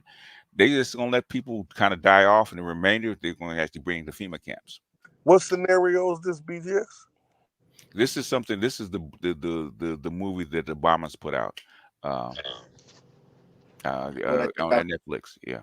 Yeah, they have an EMP attack and take all the electricity and everything. EMP attack is will hit the circuits, and then things will be down. But the thing is, it was not going. They've been preparing for this for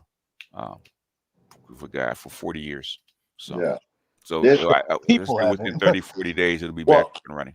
You should watch that movie too. I would like to see a review video if you would do that. There's a lot of racial undertone. I'm sure it does. But the thing is, if it's worse than that, the EMP is from one of the big three. No, I'm sorry. It's a hack attack. I'm sorry. A hack attack. A hack attack you'll be back up and running within, I say, 30 days. Okay. Yeah, that's what I say too. And actually, to solve that is to decentralize the electric grid. Well, yeah, it's going to cost. You want to do that? Well, yeah. I mean, isn't it somewhat decentralized, or especially Texas? No, Texas is not connected to everywhere else, right? Yeah, but Texas also has the same kind of problems that we have. Hey, Teflon, Dr. Johnson just did a pretty detailed review on, I think, Friday about that movie. Yeah. And he's planning to do a live review. Yeah, in fact, we'll probably be doing it this weekend, probably. BGS, you got to tag in on that. You got to tag in on that. No, I'm doing it with him. Yeah. Oh, okay. All right. Good. Because I watched it too. That's the reason why I asked you. I was like, yeah, there's no way I can't. Yeah. Why BGS said nothing? Absolutely nothing. Nah, BGS. I get it. Because I haven't seen it. But things, this information has been around for a while. It's not new. Well, the people are looking at that, but another when I go back to the racial thing, I'm not going to give it away, but you can give it away. I don't care.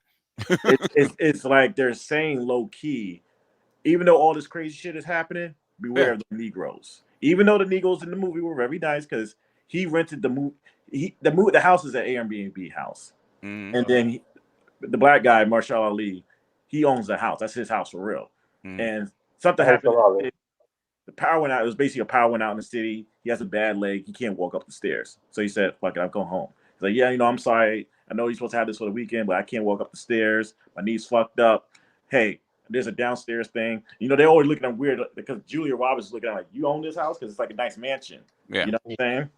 And there's a little back and forth there. So they basically let it go through, and they low key did a lot of racial things, kind of like what's that term they use? They're in stress. Yeah.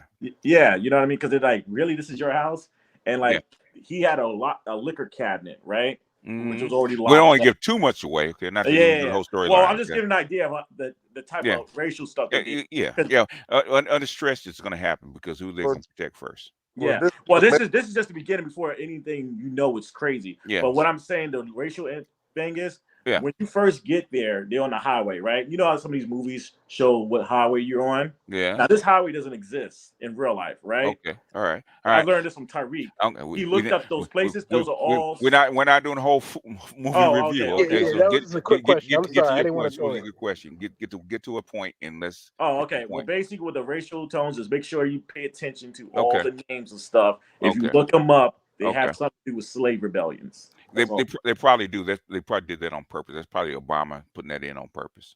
I'm always surprised when people are surprised that America is racist. No, because in school they teach you that it doesn't exist anymore, right? And you know what I'm realizing? I didn't really go to school. Like I didn't go to school consistently. I always went for a couple weeks. So I didn't get. I realized I didn't get a lot of that indoctrination. Yeah. What's the greatest trick the devil ever pulled? You never knew. That he doesn't exist. The greatest but trick it always amazes me the devil ever pulled when I'm like, was convincing the world he didn't exist. Like I'll be like, where do y'all live at where y'all don't know that these people racist? They same place they teach everybody else. They teach you. Okay, there's a reason it's called a Prussian school system. They indoctrinate you with that. But is it doesn't. You ain't no but to it, man. The no, thing is, but I'm saying mentally, you over the shit happening. You can see, you can show them anything you want. They've been indoctrinated. Okay. Yeah. Oh yeah. If you can, they see the same shit you see. Why do they believe something different? Yeah, that's what amazes me. Is like, oh, they just denied you was black. It's not because I'm black. I'm like, what? I'm telling you why, but you won't accept it. No, I accept it. It's just wild to me that. Yeah. Why do you think the Germans did it? Why do you think they invented the school system in the first place? To get compliant people. They convinced white people that they're white through the school system. Okay, Can you tell them that they're not white? Yeah, you learn early age. All the black boys harshly always suspended for the smallest shit. That already teaching you as a white person, you're above them. And they teach white kids with Martin Luther King and all this other kind of stuff and civil rights that white racism was in the past. Okay, it doesn't exist anymore. You hear that here online, right? With people inside the black manosphere. Okay, that shit crazy. All that stuff is all over. Blah blah blah until Jonathan Major shows up. Guess what? Yep. It is what it is. My kid was riding King. I think I'm good. I'm just not gonna have it. Well, bro. Basically, if you want to suffer, man. What does Kenneth Owens say? What's she say? Life's tough. Get a helmet, man. Life's tough. Get a helmet. Yeah. Go ahead. I feel it. I know. I'm waiting on Dr. T, but I'm gonna end it in a little bit. Just real quick. Well, last time it was like 10 minutes, but real quick. No. This is just on the racism thing. That it's super real because I work for a telecommunication company, an internet company, right? Okay. Where if you have issues with your internet, I can change it or whatever, right? Right. So I had to change this older white person. They had to change their router password. I said, "What do you want your password to be?" This happened 2 days ago. He said Hitler 2023. Okay. And then another person before, their whole email was Hitler this. I seen another person there. Every device connected to their Wi-Fi is nigga this, nigga that. Yeah. So anybody talking that racism noise is BS. And it's probably going to get worse as their numbers decline. Okay. Mm-hmm. So that's the whole thing. That's some things that we said back in 2005, 2006. As the numbers decline, they're going to get more aggressive, and we'll see how aggressive they're actually willing to become, because they're doing. It's not just here; it's all over the world, man. What you think is going on in the Middle East and Europe is about? Mm-hmm. Oh yeah. I mean, I've seen a lot of. I've been dealing with some of it in low level. Yeah. Yeah. Excuse me, gentlemen. May I speak? How you doing? How you doing? Who's this? Shout out. This is Dr. C, the most dusty MD. Okay. Shout out to the panel, everybody. Okay. All right. Hold on, y'all. Hey, y'all, calm down. Calm down. Yes, sir. So I was listening a little bit earlier, and you guys were talking about the colorism in South America, and it made me think about the movie The Equalizer 3. Okay. I'm sure. First of all, that was one of the greatest movies I've seen in the last 5-10 years. I don't know about amazing. that. It's good. Well, I don't know about that, but yeah. 5-10 years. Let's think about it. So it was pretty good. It was pretty good. I don't. Well, if you name me 3 better, I may agree with you. So what I was thinking about was that part when he was at the restaurant, and the Italian lady, the darker skinned Italian lady, you know, was like, what do you cook? Or she was like, what do you eat? Who cooks for you? And who cooks for you? And then basically, Right. qualifying for a wife. Yeah. Right. Yeah. And now I'm going to juxtapose that with the federal agent that was out there with the stone face, you know, trying to catch him and stuff. Right. And I was telling my friend, well, we were talking about, I was like, man, the only thing is that when you do go overseas, it's going to be the exact opposite. And speaking to the colorism in South America and other places, is that like the darker skinned women will be the ones with the stone face, and the one asking you, what do you eat, will end up, a lot of times look like the actual agent. Yeah. And Because that's so. it is because guess what? Your blue passport puts you where? Yep. At top of the hierarchy. Right. It has nothing to do with your color. The blue. If you're a regular guy that spoke the language and you're the same color, you go right back down to the bottom like everybody else. But then your blue passport trumps that. And the fact you speak English, I've heard it, because speaking English puts you up too. Yeah, because they know that you're not a native.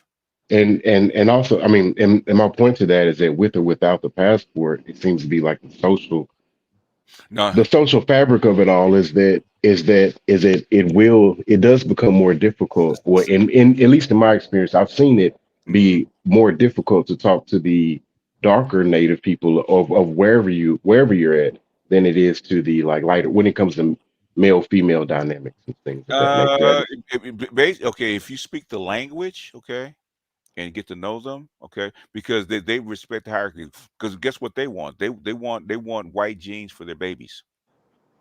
Mm-hmm. It's called racial hypergamy. Okay, but the thing is, once you get to know them, they'll glom onto you.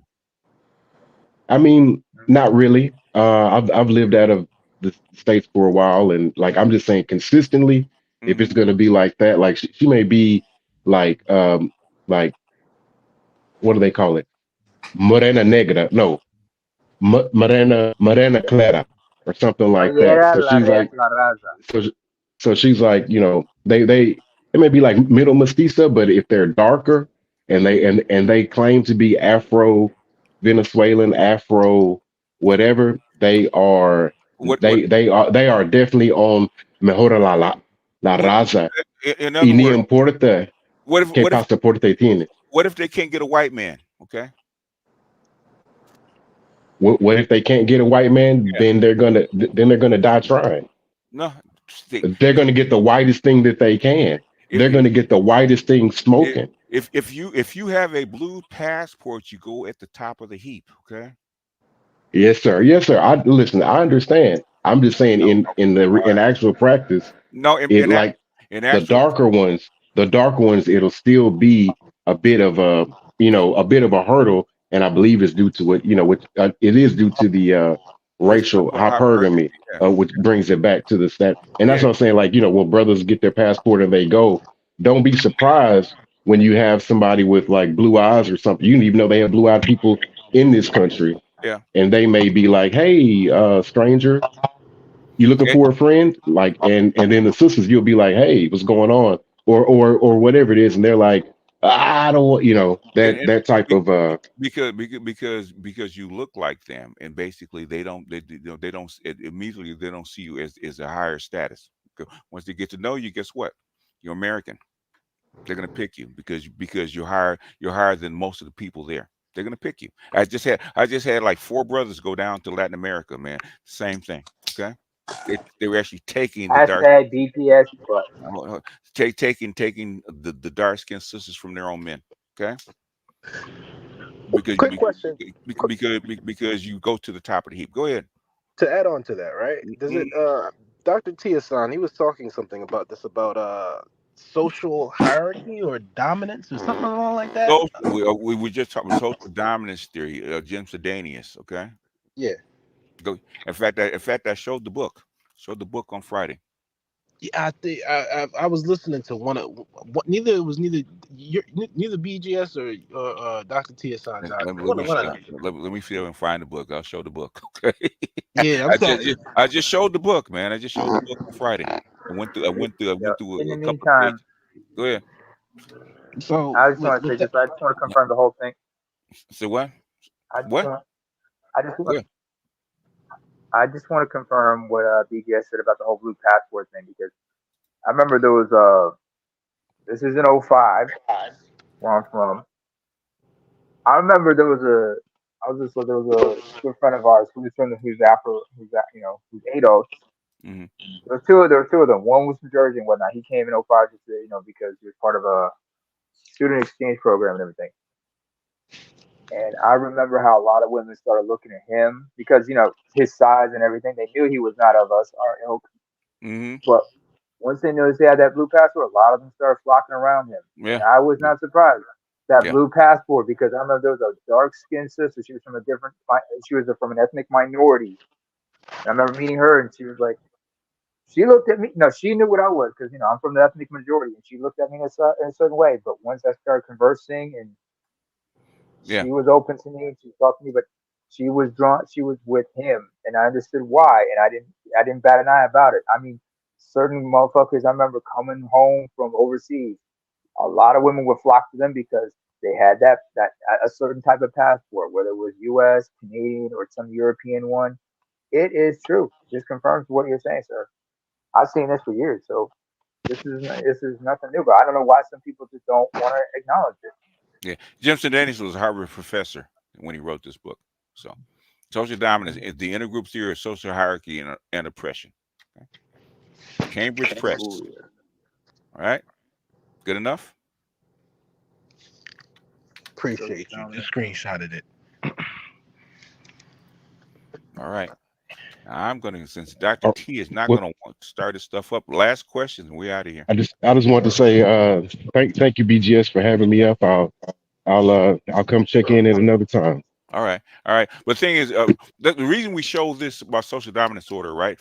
When you take your blue passport, because America's at the top of the heap, you go into a different system. Okay. Now you do have to adjust to the system, but it actually puts you at the top of the system. Okay. Go to Thailand, go to Japan, go to any developing country, right? It puts you at the top of the heap. Go ahead. Hey, BGS, that was the brother that I was talking about. Who? Dr. C. Okay. Like I said, he was showing up on like Roger's channel and stuff, and I had a few conversations with him, some behind the scenes, some on stream. Yeah, he's a cool brother. I just had a bunch of guys, man, go down to Latin America, right, for the first time, and do exactly what I told them to do, right? Okay, exactly what I'm told them to do, and they like dark skinned sisters. Okay, in Colombia, in I think it was Nicaragua and Brazil and Argentina. It's all the same thing. Okay, basically class is class, right? Hierarchy is hierarchy. Okay, now initially because you look like them, they have to check you out. But the thing is, they'll be hesitant. But the thing is, after that, after you get to know you, guess what? You go up to the top of the list. Even over the white guys there, because you're not part of them. So you have the blue passport. You can actually do more for them. That's not something you can do in Europe. You can actually go. A black dude can actually go to, if you're American, go to what is it? Right now, I probably wouldn't go. Go to Eastern Europe and pull. Why? Because you're American. Yeah. Oh yeah. Yeah, because you're Especially like American. places like Ukraine. like The people that were going to Ukraine. Poland, all those kind of places, right? Because you're American. The blue passport push you at the top of the heap. So that's how come passport bros have an advantage in a different environment. Yeah. All right, closing thoughts, y'all. We're gonna get out of here. Dr. T's not that is still trying to put his stuff together. So yeah, I just want to say, per usual. Who's first? Yeah, go ahead, Salchi. Yeah, per usual. Appreciate the time. Again, overtime. Your power's a week, and you're the last boss. and Salchi's from Liberia. He can tell you exactly what I'm said. Right, that blue passport does trump a lot of things. Okay. Indeed, it does, man. It does. So, I'm not saying it to, and color doesn't matter, right? Hierarchy. Okay. The reason that white guy from Europe can get a woman is because he's a white guy from Europe. If he wasn't, then he wouldn't be down the same place. Exactly. Yeah. Who's backing up? No, my fault. Remember, I told you I'm driving, beloved. He's driving. All right. You gotta leave those fat bitches alone. All right. Hey, man. It is what I just want to say, y'all ain't shit, and God bless y'all for it. Good night. God bless you too.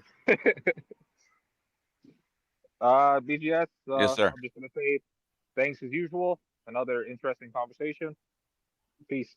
And hey, you didn't talk to your girl when she got up here.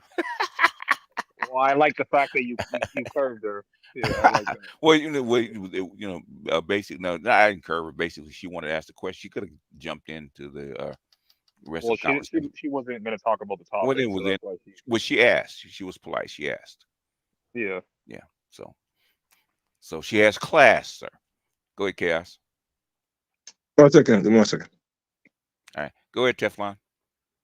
Well, appreciate you for answering my question. Y'all have a good night. Thank you, BJ. All right. Peace out.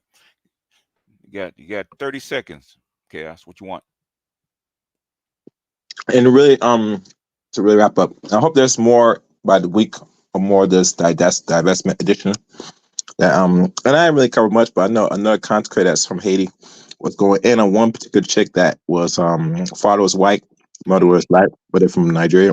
I think you might have covered it already. I could be wrong, but yeah. Oh yeah, I did cover it. Yeah. He did a video. That chick had to take that whole live stream down. Yeah, I heard that's why I was missing. Yeah. It tells you. I'm not sure if she's in her late 30s. It makes me wonder.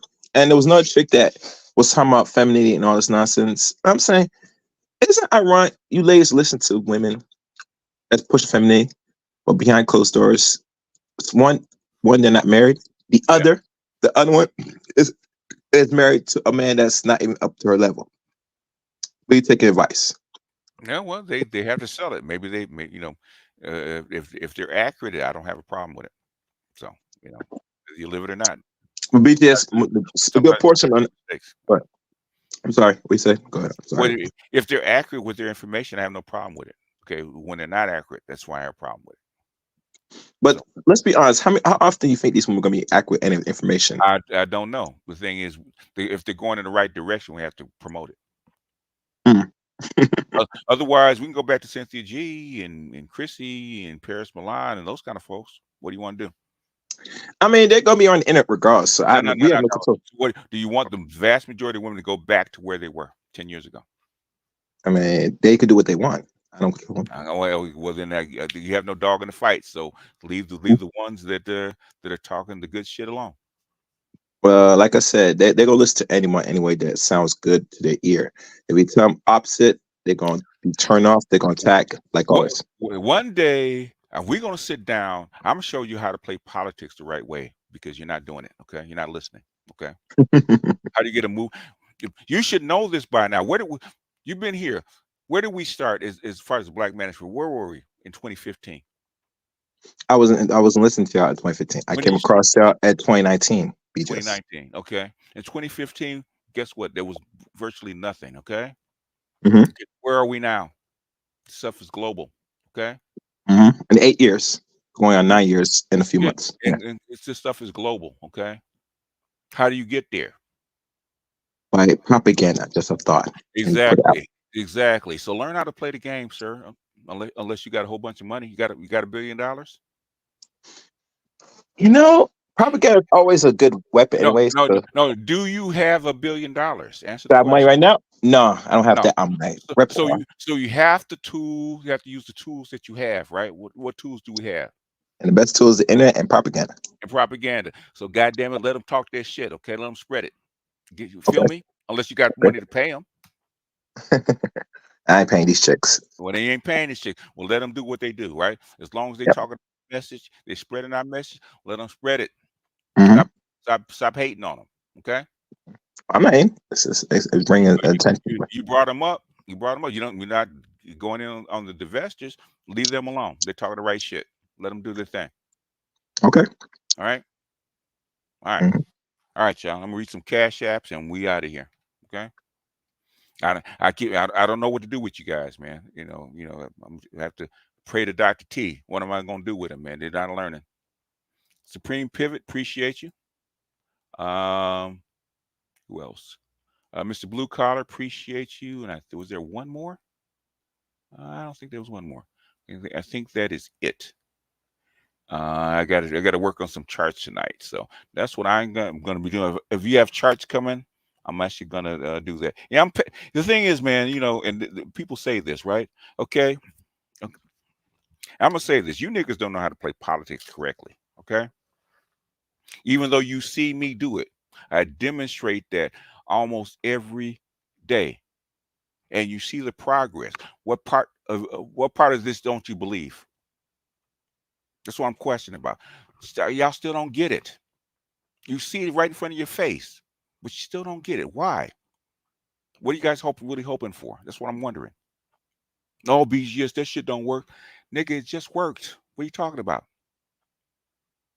Well, they don't really believe it. They don't live it. Who gives a fuck? Okay? If you send a somebody to Congress to speak on your behalf, do they have to believe it? They don't. All you have to do is carry the message. Who cares whether they believe it or not? Okay, when they sell you products, right? They sell you a car, they sell you a toaster, a computer, a phone. Okay. They might not even like the product, but things they're selling it. Things we're not paying them to sell it. Somebody else is. Take the free promotion. How do you think this stuff spreads? I mean, I've taught you guys how to do this over and over and over. I've shown you how to do it over and over and over again. Okay. Trust and believe YouTube and the people at the top know what the fuck I'm doing. Okay. They know. How come you guys don't? And you guys see it. And what do you guys, you actually shoot down your own progress. Why? Why is that chaos? Why you shoot down your own progress? They're shooting down. I'm not shooting nothing. I'm the spectator. Oh, you came up here talking about chicks that are talking about femininity and this kind of stuff, right? Okay. They're grifters and they don't believe in it. Who gives a fuck, right? As long as the message is out, that's all that matters. It's all that matters. Well, that should have been it, right? Okay. Are they spreading your message? Is that what you want them to talk about? Who cares whether they live or not?